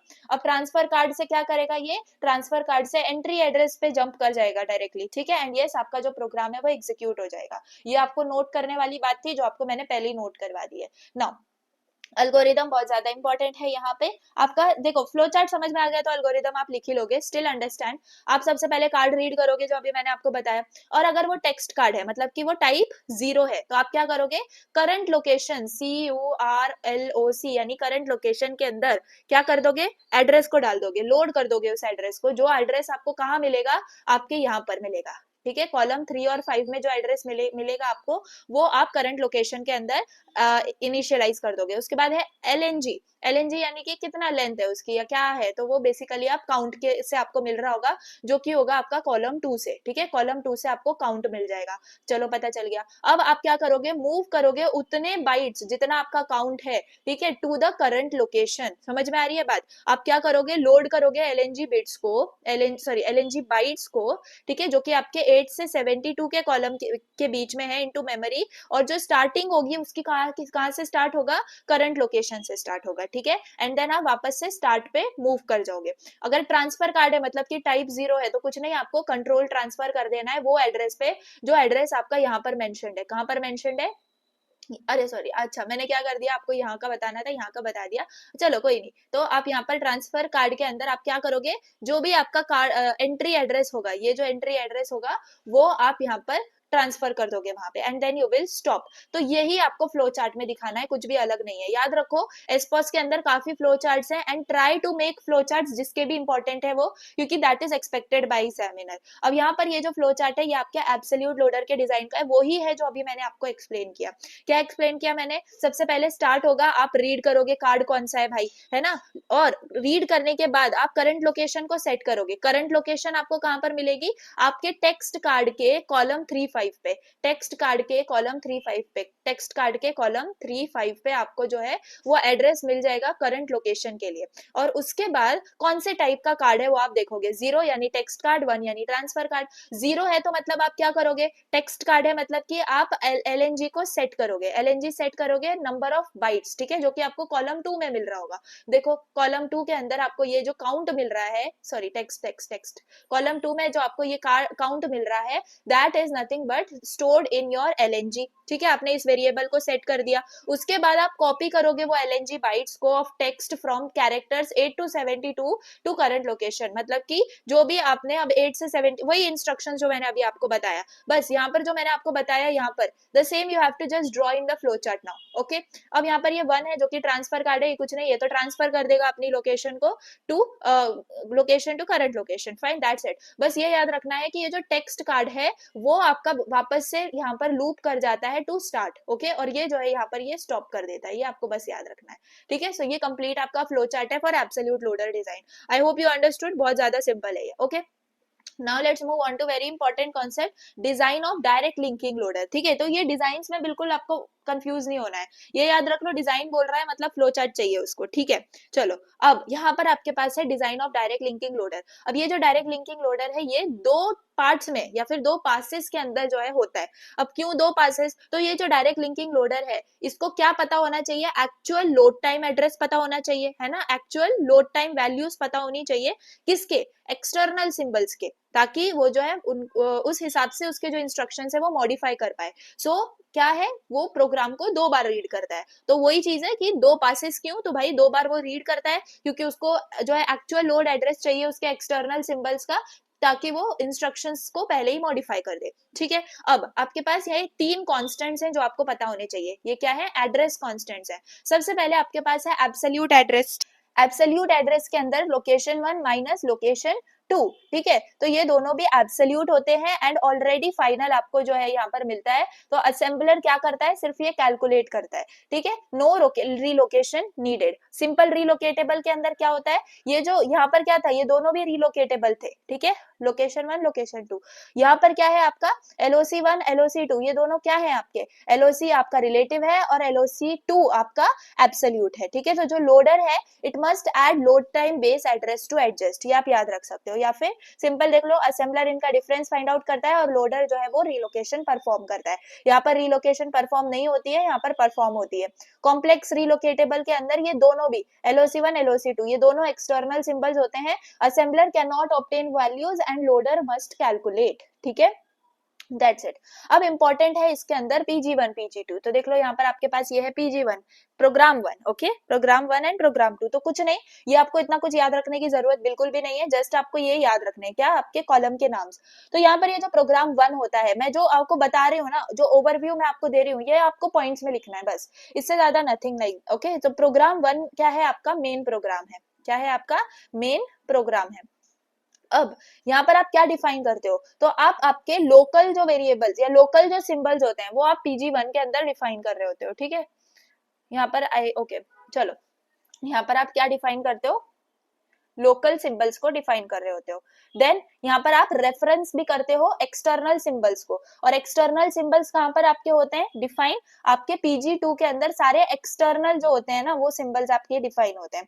फिर यहाँ पर आपके पास देखो तो यहाँ पे DC आपके पास है ना, A टाइप के सारे कॉन्स्टेंट्स यहाँ पर होते हैं दैट नीड रीलोकेशन, जिनको भी रीलोकेशन करवाना है, जिनको भी रीलोकेशन करवाना है वो सारे आप प्रोग्राम 1 के अंदर लिखते हो। फिर आपके पास प्रोग्राम 2 है, प्रोग्राम 2 के अंदर वो सारे सिंबल्स हैं जो कि प्रोग्राम 1 को चाहिए, ठीक है। इसके अंदर सारे आपका एंट्री, एक्सटर्नल, ये सारे आ जाते हैं, ठीक है, जो कि एक्सेसिबिलिटी के लिए इंपॉर्टेंट है। एंड यहाँ पर आपके एक्चुअल वैल्यूज मिलती हैं, जो कि फिर बाद में प्रोग्राम 2 से निकल के कहाँ यूज होती हैं, प्रोग्राम 1 के अंदर जाके यूज हो रही होती हैं, ठीक है। तो कुछ नहीं, प्रोग्राम 1 में आप सारे जो लोकल सिंबल्स हैं उनको आप स्टोर करते हो, डिफाइन करते हो, और जो एक्सटर्नल सिंबल्स आपको प्रोग्राम 2 से चाहिए, ठीक है, उनको रेफरेंस करते हो। और यहाँ पर प्रोग्राम 2 में वो सारे सिंबल्स होते हैं जो कि प्रोग्राम 1 को चाहिए, एंट्री, एक्सटर्नल, ये आप याद रख सकते हो। और ये प्रोवाइड क्या करते हैं, एक्चुअल वैल्यूज प्रोवाइड करते हैं, जो कि प्रोग्राम 1 यूज करता है, ठीक है। अब यहाँ पर देखो आपके पास क्या है, ये ESD कार्ड है PG1 प्रोग्राम 1 के लिए। तो ये देखो, ये सिर्फ आपको ये कॉलम्स याद रखने हैं। यहाँ पर आप देख लो PG1, यहाँ पर आपके पास क्या है, ESD कार्ड है। तो ESD कार्ड में क्या होता है, आपको पता है, टाइप इंपॉर्टेंट है ना, ये तो वही है पूरे कॉलम जो ESD कार्ड के होते हैं। तो अगर आपको प्रोग्राम 1 का कार्ड बनाना है जो कि ESD कार्ड है, तो ये आपके पास सारे सिंबल्स के नाम आ गए, उनका टाइप आ गया, उनकी ID आ गई, रिलेटिव एड्रेस और लेंथ आ गया। तो ये समझ में आ रहा है आपको सिंपल, आपको इसका ESD कार्ड कैसे क्रिएट करना है। PG1 क्या है, सेगमेंट डेफिनेशन, यानी कि मेन प्रोग्राम। PG1 क्या है, आपका मेन प्रोग्राम सेगमेंट, जो मैंने आपको बताया। PG1 ENT1, PG1 ENT2, ये अगर आप आगे देखोगे तो इनका कुछ नहीं, इनका सिंपल मतलब है लोकल। क्या, लोकल जो सिंबल्स होते हैं वो, ठीक है, लोकल सिंबल्स जहाँ पे डिफाइन होते हैं। फिर PG2 ENT1 मतलब कि एक्सटर्नल सिंबल्स, जो कि आपने PG2 के अंदर डिफाइन कर रखे हैं। और ये तो लेंथ है, और ये लेंथ किसकी है, ये आपके PG1 का टोटल साइज है, ठीक है। वैसे ही आपका टेक्स्ट कार्ड होता है, ये तो सारे वही कार्ड्स है ना जो कि आपका असेंबलर बनाता है, यही ESD, फिर आपका टेक्स्ट कार्ड, ये सारे कौन बना रहा है, आपके असेंबलर ही तो बना रहा है, अभी आपने सारे देखे थे। TXT कार्ड में रिलेटिव एड्रेस होता है, कंटेंट होता है, और ये सारे आपके कमेंट्स होते हैं, तो ये आप बता सकते हो। फिर RLD कार्ड क्रिएट होता है। तो ये सिंपल क्या है, आपके कार्ड्स क्रिएट हो गए ये सारे प्रोग्राम के लिए, PG1 के लिए, ठीक है। अब PG2 के लिए ये कार्ड्स हैं, ESD कार्ड, टेक्स्ट कार्ड, है ना, और RLD कार्ड। बस इनको इतना ही याद रखना है, कुछ नहीं, आपको बस मेमोरी आफ्टर लोडिंग समझनी है। जो PG1 लोड कर रहा है एट एड्रेस 104, जो कि प्रोग्राम के अंदर डिफाइन कर रखा है, तो PG2 भी लोड कर रहा है एट 168। तो यहाँ पर देखो, ये जो आपका डायग्राम है, कौन सा, मेमोरी आफ्टर लोडिंग वाला डायग्राम, ये देखो कैसे लोड होता है आपके मेमोरी के अंदर। सबसे पहले PG1 है जो कि आपका 104 पे लोड हो रहा है, तो देख लो ये यहाँ तक आपका 104 है, और PG2 है जो आपका 168 से आपका जो है स्टार्ट हो रहा है, ठीक है। तो अब जो लोडर है वो क्या यूज करेगा, RLD कार्ड को यूज करेगा, ताकि वो एड्रेसेस को एडजस्ट कर पाए। तो यहाँ पर देखो, सबसे पहली बात, आपके पास at address 144, at address 144 value क्या हो गई, 134 हो गई। कैसे हो गई, तो आपकी पहले क्या थी वैल्यू, 104 थी। उसके बाद आपने रिलेटिव एड्रेस ऐड किया PG1 ENT2 का, जो कि है 30, ठीक है। तो वो आपने जब ऐड किया तो यहाँ पर आ गया आपका 134। ये सारी चीजें प्रोग्राम में डिफाइन कर दी है, ठीक है। फिर यहाँ पर आपके पास 148 के ऊपर आपके पास यहाँ 139 कैसे आया, तो 148 पहले आपका स्टार्टिंग कोर एड्रेस तो 104 था, फिर रिलेटिव एड्रेस PG1 ENT1 के अंदर आपने 15 को ऐड किया। So this is how it goes. तो again according to the program, आपका जो मेमोरी के अंदर कोड लोड होता है वो ऐसे लोड होता है, ठीक है। So I hope you got कि जो लोडर है वो सिंपल क्या करता है, प्रोग्राम के जो लोडिंग एड्रेस है उसको सारी जो रीलोकेटेबल वैल्यूज है उनके साथ ऐड करता है, और जो एक्सटर्नल सिंबल्स हो गए जो कि PG2 से हैं वो रिप्लेस हो जाते हैं विद एक्चुअल लोड एड्रेसेस। फिर ये सारी जो कैलकुलेटेड वैल्यूज हैं ये सारी मेमोरी के पास जाती हैं, और जो फाइनल मेमोरी है वो अब उसके अंदर सारे रीलोकेटेड और लिंक्ड मशीन कोड दोनों होते हैं, फिर आपका जो प्रोग्राम है वो रन करता है, ठीक है। तो I hope you got it. ये आपके ग्लोबल एक्सटर्नल सिंबल टेबल, देखो ये क्या है, GEST, global external symbol table. इसको आप ऐसे याद रख सकते हो भाई, ये है मास्टर टेबल, ठीक है, मास्टर टेबल। क्यों ये मास्टर टेबल है, क्योंकि ये लोडर क्रिएट कर रहा है भाई। कौन क्रिएट कर रहा है, अभी तक तो असेंबलर क्रिएट कर रहा था, अब लोडर ने इसको क्रिएट किया है। इसके अंदर सिर्फ दो ही चीजें होती हैं, एक्सटर्नल सिंबल्स, और जो फाइनल आपने जो इनका एड्रेस असाइन करना है, फाइनल लोड टाइम उनका एड्रेस का, वो है यहाँ पे, ठीक है। तो ये है, so simple to know the final address of every symbol, मतलब पूरे के पूरे प्रोग्राम में आपका ये फाइनल एड्रेस है उसका, ठीक है। देखो PG1 आपका स्टार्ट कहां से हुआ, 104 से स्टार्ट हुआ। फिर PG1 ENT1 आपका कहां से स्टार्ट हुआ, 124 से। PG1 ENT2 134 से। PG2 कहां से स्टार्ट हुआ, 168 से। PG2 ENT1 कहां से स्टार्ट हुआ, 184 से, ठीक है। तो अब आपका जो लोडर है वो इसको यूज करेगा इस टेबल को, और करेक्टली फिक्स कर देगा जो भी एड्रेसेस हैं ड्यूरिंग व्हाट, लिंकिंग, ठीक है। So I hope you understood. अब यू हैव लेसा। लेसा क्या है आपका, LESA is your local external. Symbol array, ठीक है, लोकल एक्सटर्नल सिंबल एरे। इसके अंदर कुछ भी नहीं होता है, आपके सारे, आप ऐसे समझ लो कि सिंपल आईडी होती है to address, simple ID to address mapping. ये आईडी, इसका एड्रेस कहाँ पर है भाई, इधर है, सिंपल आईडी कहाँ पर है, ये, ठीक है। तो आईडी टू आपका एड्रेस यहाँ पर मैप होता है। तो आईडीज आपकी कितनी होती हैं, तो 1 से 255 आपके पास आईडीज होती हैं। और आपका लेसा क्या स्टोर करता है, एक्चुअल कोर एड्रेस को स्टोर करता है, एक्चुअल कोर एड्रेस को स्टोर करता है for each of the ID. Okay, I hope you understood now, it's very simple ना। मैक्सिमम 255 अलाउड है, ये भी आपको याद रखना है। नाउ टू पास असेंबलर है, टू पास असेंबलर में पास 1 और पास 2 आपको समझना बहुत ज्यादा इंपॉर्टेंट है। एंड यस, ये क्वेश्चन भी इंपॉर्टेंट है। तो टू पास डिजाइन के अंदर सबसे पहले पास 1 में आप क्या करते हो, सिंबल डिजाइन करते हो और एलोकेशन करते हो। तो क्या ये याद रख सकते हो, सिंबल डेफिनेशन एंड एलोकेशन। तो पर्पस क्या है आपके पास 1 का, ये location, define location for each segment, हर एक सेगमेंट का जो लोकेशन है वो लोड कर दोगे। Assign values to external symbols और minimize the core storage requirement, मतलब जो मेमोरी है वो कम से कम यूज हो, ऐसा आपको जो है डिजाइन करना है, ठीक है। कौन से डेटाबेसेस यूज होते हैं ये आपको पता होने चाहिए। सबसे पहले तो इनपुट के अंदर आप ऑब्जेक्ट कोड दोगे, ऑब्जेक्ट कोड दोगे ना, ऑब्जेक्ट प्रोग्राम जो होता है, मतलब क्या, एग्जैक्टली सारे कार्ड्स जो आपके असेंबलर ने क्रिएट करे, अभी तक जो हमने कार्ड्स देखे वो सारे आप किसको देते हो, अब आप यहाँ पर सबसे पहले उसको देते हो। फिर you have initial program load address, जिसको हम बोलते हैं आईपीएलए। आईपीएलए कुछ भी नहीं है, आपके मतलब जो प्रोग्राम है, फर्स्ट प्रोग्राम है, उसका स्टार्टिंग एड्रेस है। फिर आपके पास पीएलए है, यानी प्रोग्राम लोड एड्रेस। ये क्या करता है, लोड एड्रेस को ट्रैक करता है, किसके लोड एड्रेस को, हर एक सेगमेंट के, हर एक सेगमेंट के लोड एड्रेस को ट्रैक करता है। फिर यू हैव जीएसटी, भाई ये तो क्या है, जीईएसटी है, मास्टर टेबल। ये क्या स्टोर करता है आपको पता है, सिंबल को और कोर एड्रेस को स्टोर करता है। अभी हमने इसका जो है एग्जाम्पल देखा था। कॉपी ऑफ ऑब्जेक्ट प्रोग्राम, अब आपको जो है पास टू के लिए आप एक कॉपी क्रिएट करते हो आपके इस ऑब्जेक्ट प्रोग्राम की, ठीक है, ऑब्जेक्ट प्रोग्राम की कॉपी आप क्रिएट करते हो। फिर लोड मैप, लोड मैप क्या है, फाइनल लिस्ट है आपके सारे सिंबल्स की और उनके एड्रेसेस की। तो ये 6 डेटाबेसेस यहाँ पे यूज होते हैं, object program, IPLA, PLA, GST, copy of your object program and load map. अब 3 ही स्टेप्स हैं जो कि आपके पास 1 के प्रोसेस में होते हैं। सबसे पहला स्टेप, आप क्या करते हो, सेगमेंट को लोड करते हो एट आईपीएलए, ठीक है, समझ में आ गई बात। स्टेप 2 में आप क्या करते हो, ऑब्जेक्ट कार्ड को रीड करते हो, एक एक ऑब्जेक्ट कार्ड अब आप रीड करोगे और यस उनकी भी कॉपी बनाते जाओगे पास 2 के लिए, ठीक है। और स्टेप 3 में आप प्रोसेस करोगे based on the card type, यानी कि आपका कार्ड अगर टीएक्सटी है या फिर आरएलडी है तो कोई प्रोसेसिंग की जरूरत नहीं है, जस्ट डायरेक्ट जाके दूसरा कार्ड रीड कर लो। याद रखो यही चीज आपको फ्लो चार्ट पे ड्रॉ करनी है, एंड फ्लो चार्ट अभी मैं आपको बताऊंगी तो वो इजीली समझेगा अगर आपको ये चीजें अच्छे से समझ गई तो। देखो सबसे पहले आप कार्ड्स यहाँ पर रीड कर रहे हो, अब कार्ड्स में सारे कार्ड्स आपको पता ही है, अगर टीएक्सटी और आरएलडी में से कोई कार्ड है तो कोई प्रोसेसिंग यहाँ पर करनी नहीं है, नेक्स्ट कार्ड आपको देखना है, ठीक है। अब अगर आपका जो नेक्स्ट कार्ड है वो ईएसडी कार्ड है तो यहाँ पर जो है मेन काम होगा, मेन काम क्या होगा, आप सबसे पहले सिंबल टाइप चेक करोगे कि ये एसडी है, एलडी है या ईआर है। क्या आपको ईएसडी कार्ड का फॉर्मेट पता है, उसके अंदर हमें टाइप बताना पड़ता है एसडी, एलडी, ईआर, तो ये आपको पता होना चाहिए। Segment definition, local definition, external reference. तो अगर एसडी है, सेगमेंट डेफिनेशन है, तो उस केस में सबसे पहले आप लेंथ रीड करोगे, ठीक है, और उसको स्टोर कर लोगे एस लेंथ वाले वेरिएबल में। समझ में आ रही है बात, किसको किसकी लेंथ है भाई, इंस्ट्रक्शन उस सेगमेंट की लेंथ है। ओके, अब जो है आप वैल्यू वाले वेरिएबल में किसको स्टोर करोगे, पीएलओ को, यानी कि करंट प्रोग्राम लोड एड्रेस को इसके अंदर आप स्टोर करोगे। If symbol exist in GST, GST क्या मैंने आपको पहले ही बता दिया है, मास्टर टेबल है, इसके अंदर हर एक सिंबल होना चाहिए, तो होना ही चाहिए। तो बेसिकली अगर उस जीएसटी के अंदर आपका सिंबल प्रेजेंट नहीं है, इफ नॉट एग्जिस्ट, तो आप क्या करोगे, उस सिंबल को उस जीएसटी में डाल दोगे, उसकी वैल्यू भी डाल दोगे और प्रिंट कर दोगे लोड मैप के अंदर। और अगर एग्जिस्ट पहले से कर रहा है तो भाई डुप्लीकेट सिंबल का एरर रेज कर दोगे। समझ में आ रही है बात, again I will repeat it for you. SD अगर है तो पहले तो आप लेंथ को सेव कर लोगे एस लेंथ वेरिएबल में, वैल्यू को सेव कर लोगे करंट पीएलए में। अगर फिर आप जाके जीएसटी टेबल में चेक करोगे, जीएसटी टेबल के अंदर वो सिंबल प्रेजेंट होगा तो आप क्या करोगे, डुप्लीकेट सिंबल का एरर रेज कर दोगे, और अगर एग्जिस्ट नहीं होगा तो ऑब्वियसली आप उसको उसके अंदर स्टोर कर दोगे, ठीक है। फिर अगर लोकल डेफिनेशन है यानी कि एलडी है तो आप क्या करोगे, वैल्यू के अंदर PLA plus address, PLA plus relative address को यहाँ पर आप स्टोर करोगे।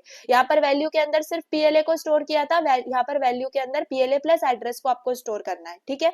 Check if symbol exist in GST, वही चीज है, नहीं एग्जिस्ट करता तो उसके अंदर स्टोर कर दो, और एग्जिस्ट करता होगा तो डुप्लीकेट सिंबल का एरर रेज कर दो। फिर यू हैव ईआर, ईआर का यहाँ पर कोई प्रोसेसिंग रिक्वायर्ड नहीं है पास 1 के अंदर, जिसके भी प्रोसेसिंग यहाँ पर रिक्वायर्ड नहीं है उसकी प्रोसेसिंग पास 2 में होगी, ठीक है। अब अगर एंड कार्ड है तो क्या करोगे, कुछ नहीं, पीएलए के अंदर पीएलए प्लस जो एस लेंथ है फाइनल लेंथ वो आप इसके अंदर ऐड कर दोगे एंड नेक्स्ट कार्ड को रीड करोगे। और अगर एलडीटी या ईओएफ कार्ड है, यानी कि ये कुछ नहीं, ये बता रहे हैं कि पास 1 आपका कंप्लीट हो गया है, अब आप पास 2 की तरफ जा सकते हो। तो आई होप आपको समझ में आ गया, प्रोसेसिंग सिर्फ 2 चीजों की यहाँ पर इंपॉर्टेंट है, एसडी और एलडी, बहुत ज्यादा सिंपल है। आई होप आप इसको अच्छे से समझ गए होंगे। अब इसका आप फ्लो चार्ट देखोगे तो बिल्कुल भी नहीं डरोगे, क्योंकि पहले अगर आप इसको देख लेते तो आप डर जाते भाई। चलो सबसे पहले आपको स्टार्ट कैसे करना है, आपको लोड करना है अपने एड्रेस को। देखो पीएलए आईपीएलए को पीएलए के अंदर आप लोड करोगे, स्टार्टिंग लोड एड्रेस को आप लोड कर दोगे फॉर द फर्स्ट सेगमेंट। उसके बाद आप क्या करोगे, ऑब्जेक्ट प्रोग्राम को कार्ड बाय कार्ड रीड करोगे, है ना। और उससे पहले आप क्या करोगे भाई, पहले भाई कॉपी क्रिएट कर लो, कॉपी क्रिएट करना जरूरी है हर एक कार्ड की, क्योंकि आपको पास 2 के अंदर उसको यूज करना है। चलो अब हमें कार्ड देखना है, कौन से टाइप का कार्ड है भाई, ठीक है। अगर आपका कार्ड जो है वो टीएक्सटी और आरएलडी है तो आपको पता है कुछ नहीं करना है, डायरेक्टली आप एंड ऑफ द प्रोग्राम पे चले जाते हो, ठीक है। डायरेक्टली आप प्रिंट करने पे आ जाते हो सारे सिंबल नेम्स को और जो भी लोड मैप है उसको। तो टीएक्सटी और आरएलडी में कोई भी प्रोसेसिंग आपको नहीं करनी है, उसका काम कहाँ होता है, पास 2 में होता है, पास 1 में उसकी अभी कोई जरूरत नहीं है। अब अगर आपका कार्ड जो है वो क्या है, ईएनडी कार्ड है ना, ईएनडी कार्ड है, तो आपको पता है मैंने अभी आपको ऊपर बताया, पीएलए के अंदर आप क्या कर दोगे, PLA plus S length update कर दोगे और नेक्स्ट सेगमेंट पे मूव करोगे, दैट्स इट, ठीक है। अब अगर आपका कार्ड है एलडीटी या ईओएफ, मतलब कि आपका पास 1 कंप्लीट हो गया है, पास 2 पे चले जाओ, है ना। अब अगर आपका कार्ड ईएसडी है तो आपका काम यहाँ पर इंपॉर्टेंट है ना। तो ईएसडी कार्ड अगर है तो उसमें भी पहले आपको चेक करना पड़ेगा भाई कौन सा टाइप का ईएसडी, हमारे पास तो एसडी है, एलडी है और ईआर है ना। तो अब आपको उसके हिसाब से चलना है। देखो आपको पता है ईआर है तो आपको कुछ नहीं करना है, सिर्फ एसडी और आरएलडी में ही काम है आपका। तो ईआर है तो डायरेक्टली आपको लास्ट में चले जाना है। एसडी अगर है तो उसमें आपको वैल्यू के अंदर पीएलए को स्टोर करना है, एलडी अगर है तो वैल्यू के अंदर पीएलए प्लस एड्रेस को स्टोर करना है, एंड फिर यहाँ पर एस लेंथ के अंदर आप लेंथ को स्टोर कर दोगे। एंड यहाँ पर कुछ नहीं करना है, यहाँ पर अब आप डायरेक्टली जाओगे और चेक करोगे क्या जीएसटी के अंदर सिंबल एग्जिस्ट करता है। अगर एग्जिस्ट करता है डुप्लीकेट एरर को रेस कर दो, अगर एग्जिस्ट नहीं करता है तो उसको पहले स्टोर करो और उसके बाद प्रिंट कर दो भाई। क्या अब आपको ये क्लियर हो गया? तो ये क्लियर होने के लिए आपको मैंने यहाँ पर अच्छे से समझाया था। एंड नाउ आई होप कि अब आप एक दो बार भी अगर इस फ्लो चार्ट को देख लोगे, डेफिनेटली बिना देख के आप इसको एग्जाम में ड्रॉ कर सकते हो, ठीक है। So this was your flow chart for pass 1। अब अगर आपको पास 1 इजी लगा है, डेफिनेटली अब आपको पास 2 भी इजी लगेगा, एंड इसी वे में हम पास 2 को समझते हैं। पास 2 के अंदर क्या है, लोड करना है आपको टेक्स्ट को और लिंक एड्रेस कांस्टेंट को। मतलब कि अब कौन से 2 टेबल का यूज होगा, आपके txt और आपका नेक्स्ट जो हमारा वहां पे हमने यूज नहीं किए थे वो आपके यहाँ पर यूज होंगे, ठीक है।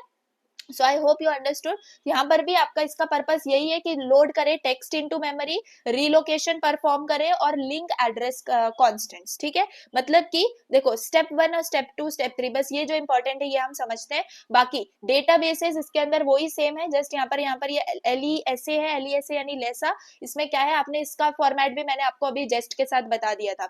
इसके अंदर आपका डायरेक्ट आईडी 1 आईडी है तो इसका एड्रेस क्या है, 2 आईडी है तो इसका एड्रेस क्या है, ये ऐसे स्टोर होता है आपके लेसा के अंदर। अब इसका स्टेप्स देख लो। स्टेप 1 में आप इनिशियलाइज करोगे पीएलए विद आईपीएलए, ये तो पहले भी किया था। स्टेप 2 में आप कॉपी क्रिएट करोगे ऑब्जेक्ट प्रोग्राम की। स्टेप 3 में अब आप आके क्या देखोगे, कार्ड देखोगे, कार्ड कौन सा है भाई, ठीक है। अब कार्ड के हिसाब से आपका काम चलेगा। सबसे पहले अगर आपका ईएसडी कार्ड है तो उस केस में आप क्या करोगे, अब आप चेक करोगे कि क्या वो एसडी है, क्या वो एलडी है, क्या वो ईआर है। अगर वो एसडी है मतलब कि सेगमेंट डेफिनेशन है तो ज्यादा आपको कुछ नहीं करना है, एस लेंथ के अंदर लेंथ को इंक्लूड कर देना है और लेसा आईडी के अंदर पीएलए को इंक्लूड करना है। मतलब कि लोड एड्रेस जो है वो आप स्टोर कर लोगे ऑफ दैट पर्टिकुलर सेगमेंट, ठीक है। एलडी के अंदर कोई प्रोसेसिंग यहाँ पर आपको नहीं करनी है।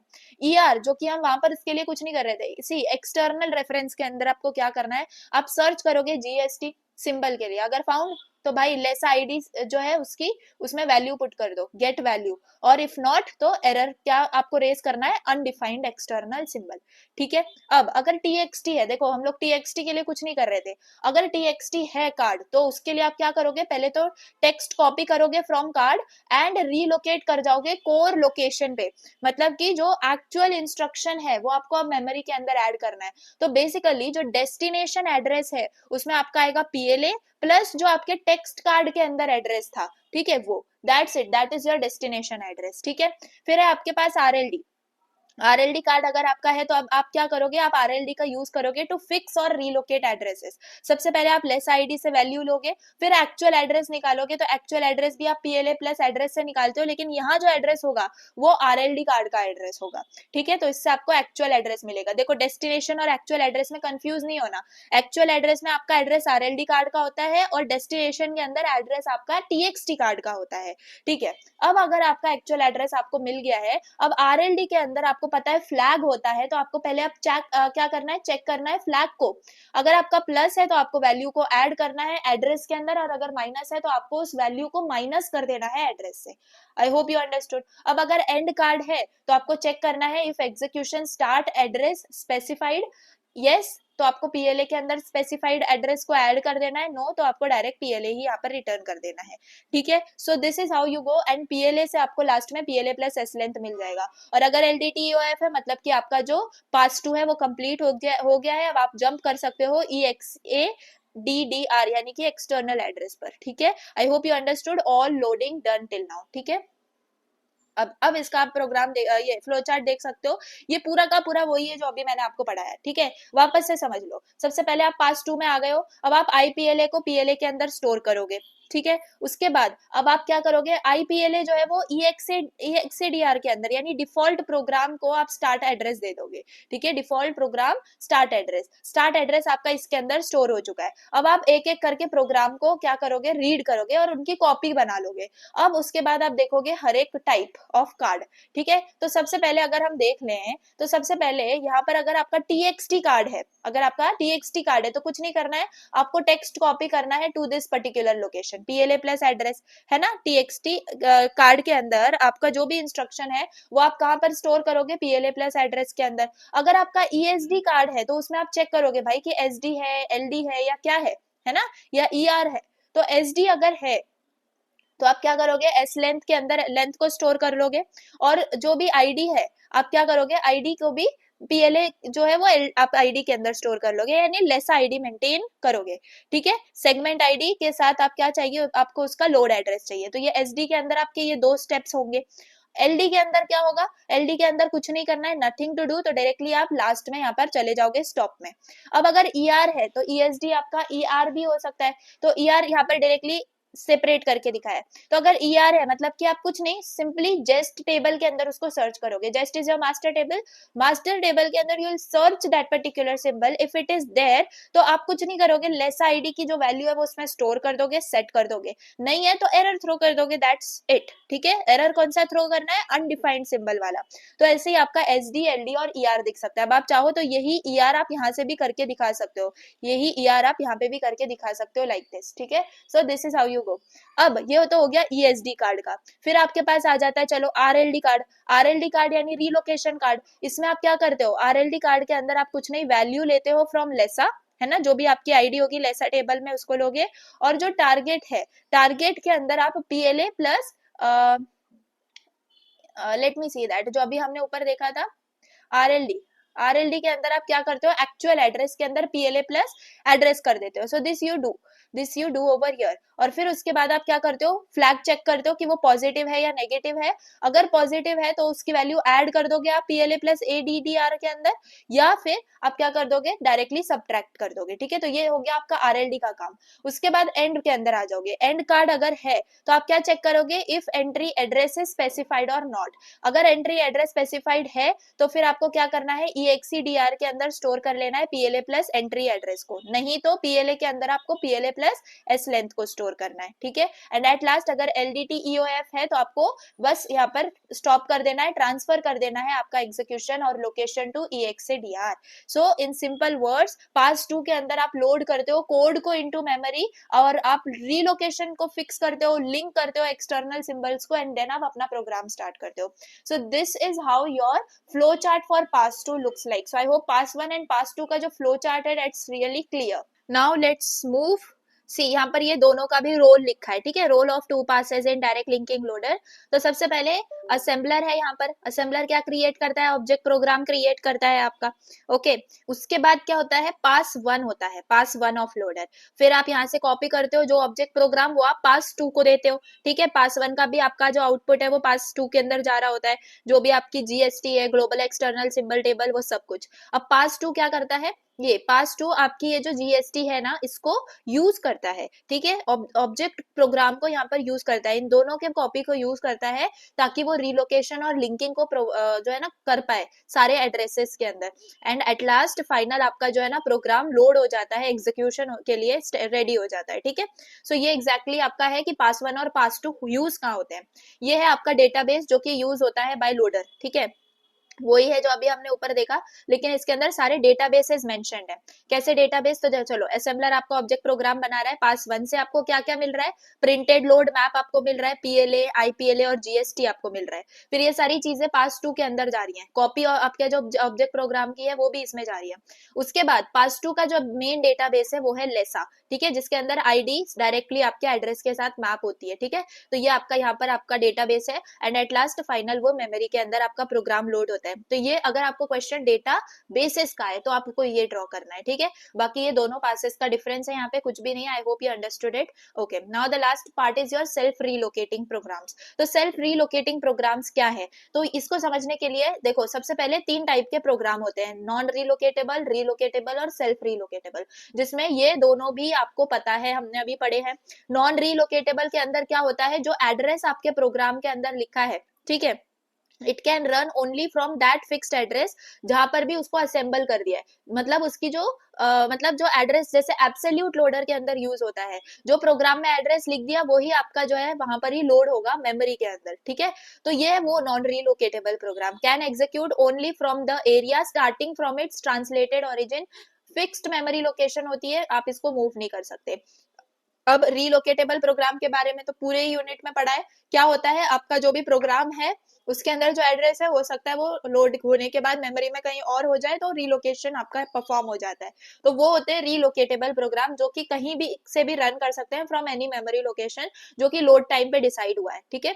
लोडर और लिंकर इसको रीलोकेट करते हैं, लोडर और लिंकर इसको क्या करते हैं, रीलोकेट करने का काम करते हैं।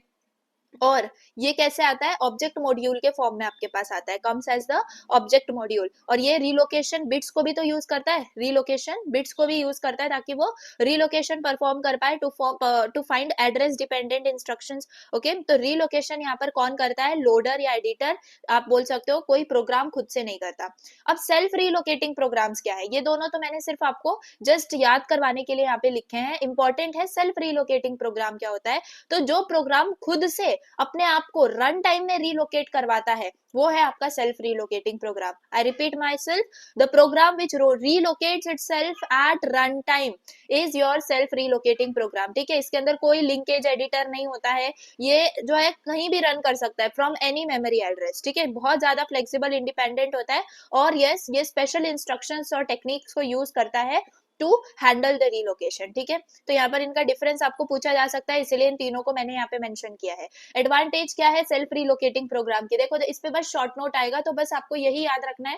पहले आप स्टार्ट में तीनों एक्सप्लेन करोगे, तीनों टाइप के प्रोग्राम्स, फिर थोड़ा सा extra focus self relocating programs में दोगे, डिफरेंस दिखा दोगे और एडवांटेज डिसएडवांटेज लिख दोगे। जितने भी मार्क्स का क्वेश्चन है आपको कंफर्म वो मार्क्स मिल जाएंगे।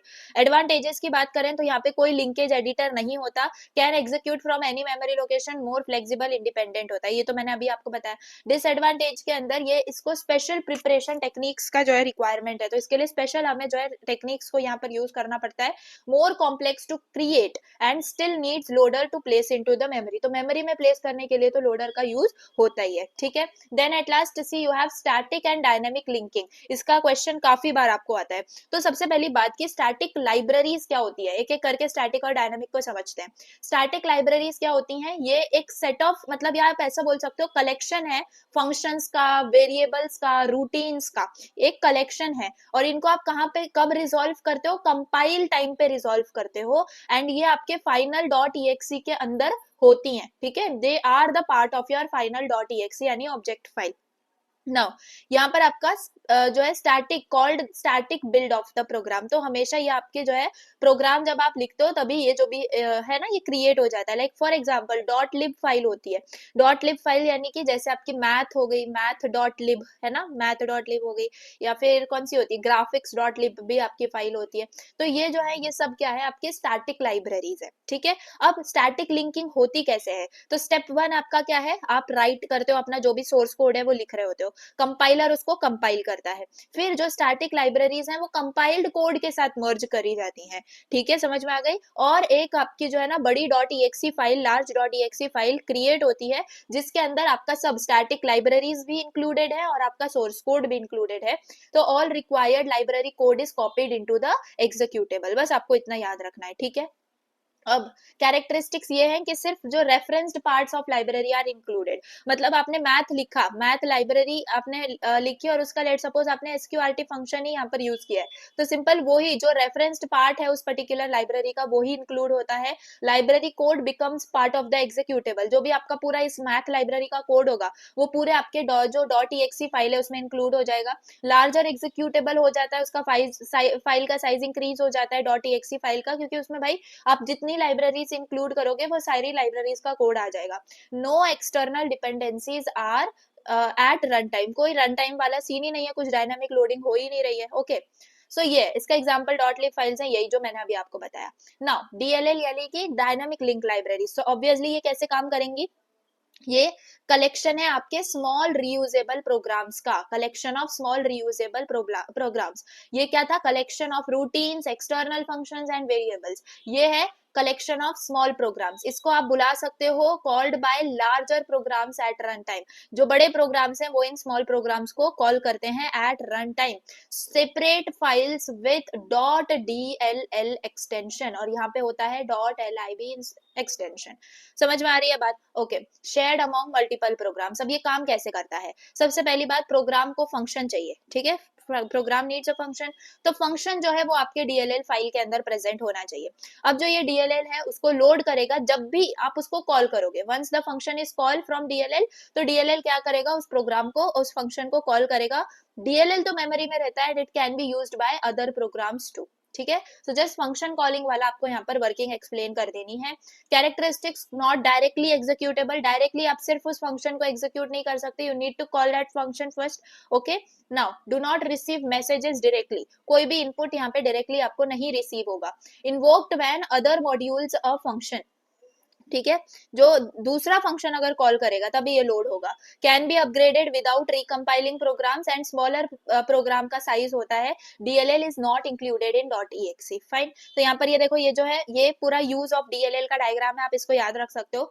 आप क्या करते हो, कंपाइल टाइम पे आपका जो प्रोग्राम है वो क्या क्रिएट करता है, ऑब्जेक्ट फाइल को क्रिएट करता है, और अब ये जो लिंकर है इस कंपाइल्ड जो ऑब्जेक्ट फाइल है इसको लिंक करता है, ठीक है, लिंकर आपके प्रोग्राम को लिंक करता है, but does not include your DLL code, ये आपको याद रखना है, डीएलएल कोड को इंक्लूड नहीं करता है इनसाइड योर .exe।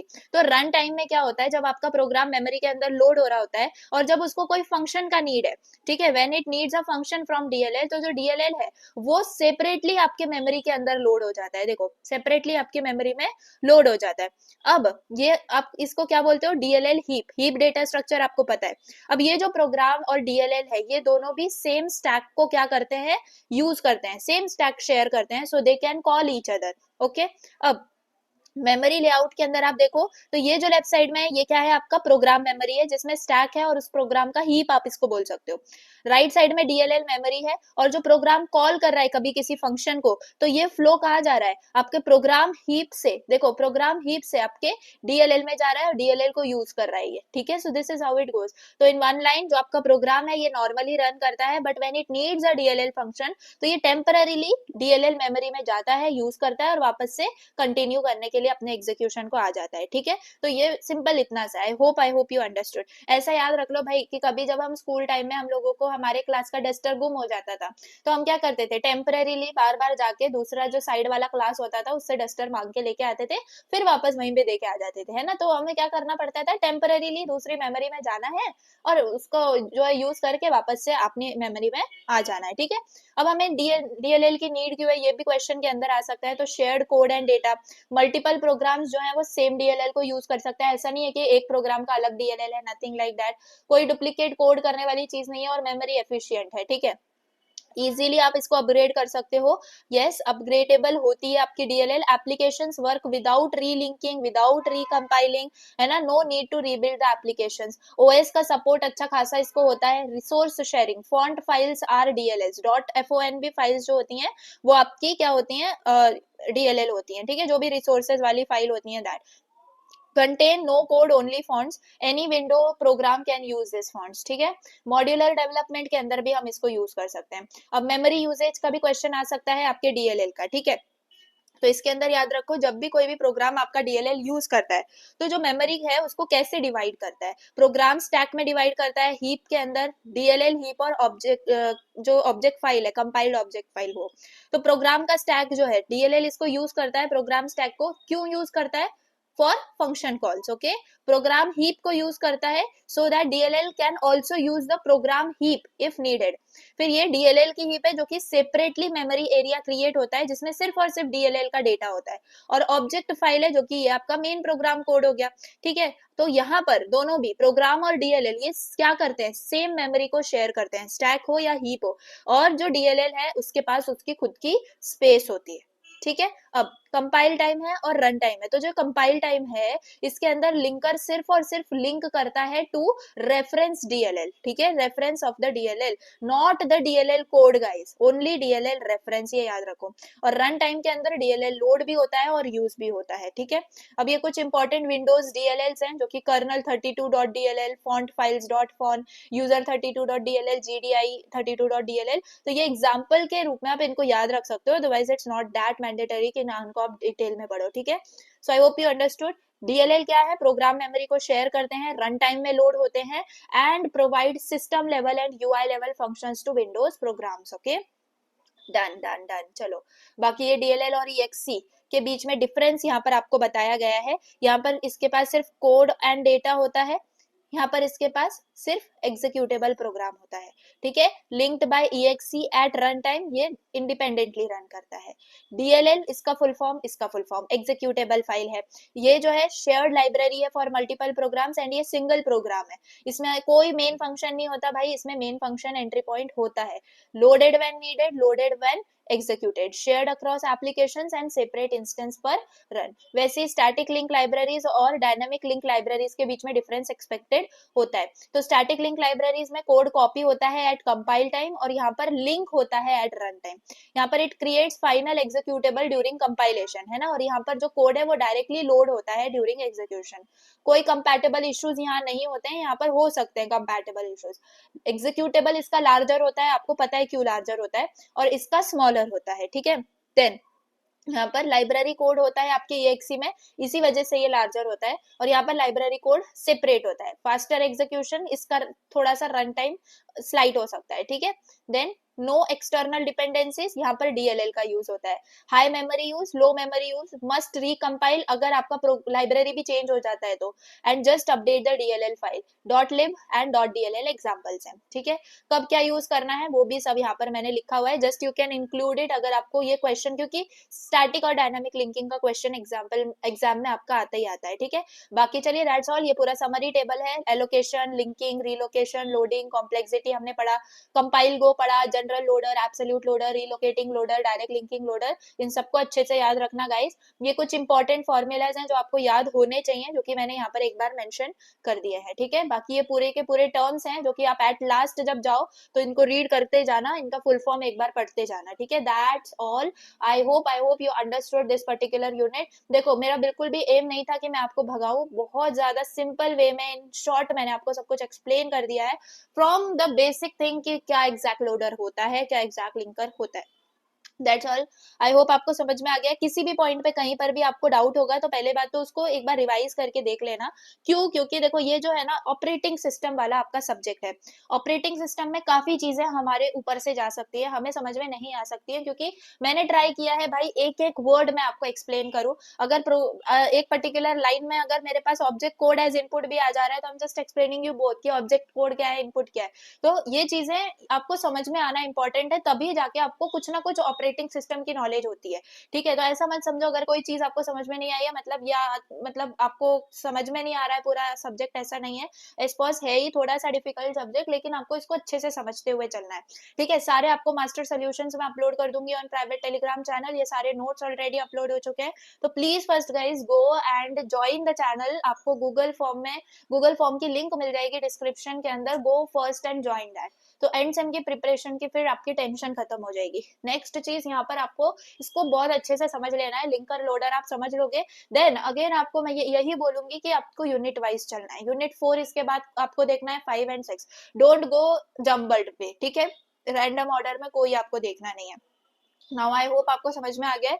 कोई भी पॉइंट पे डाउट हो आप कमेंट सेक्शन में कमेंट कर देना, मैं आपको अच्छे से सेपरेटली उसको समझा दूंगी, ठीक है। तो that's all for the day. Video पसंद आई हो तो प्लीज लाइक कर देना, चैनल पर नहीं हो तो सब्सक्राइब कर देना। Thanks for watching, bye.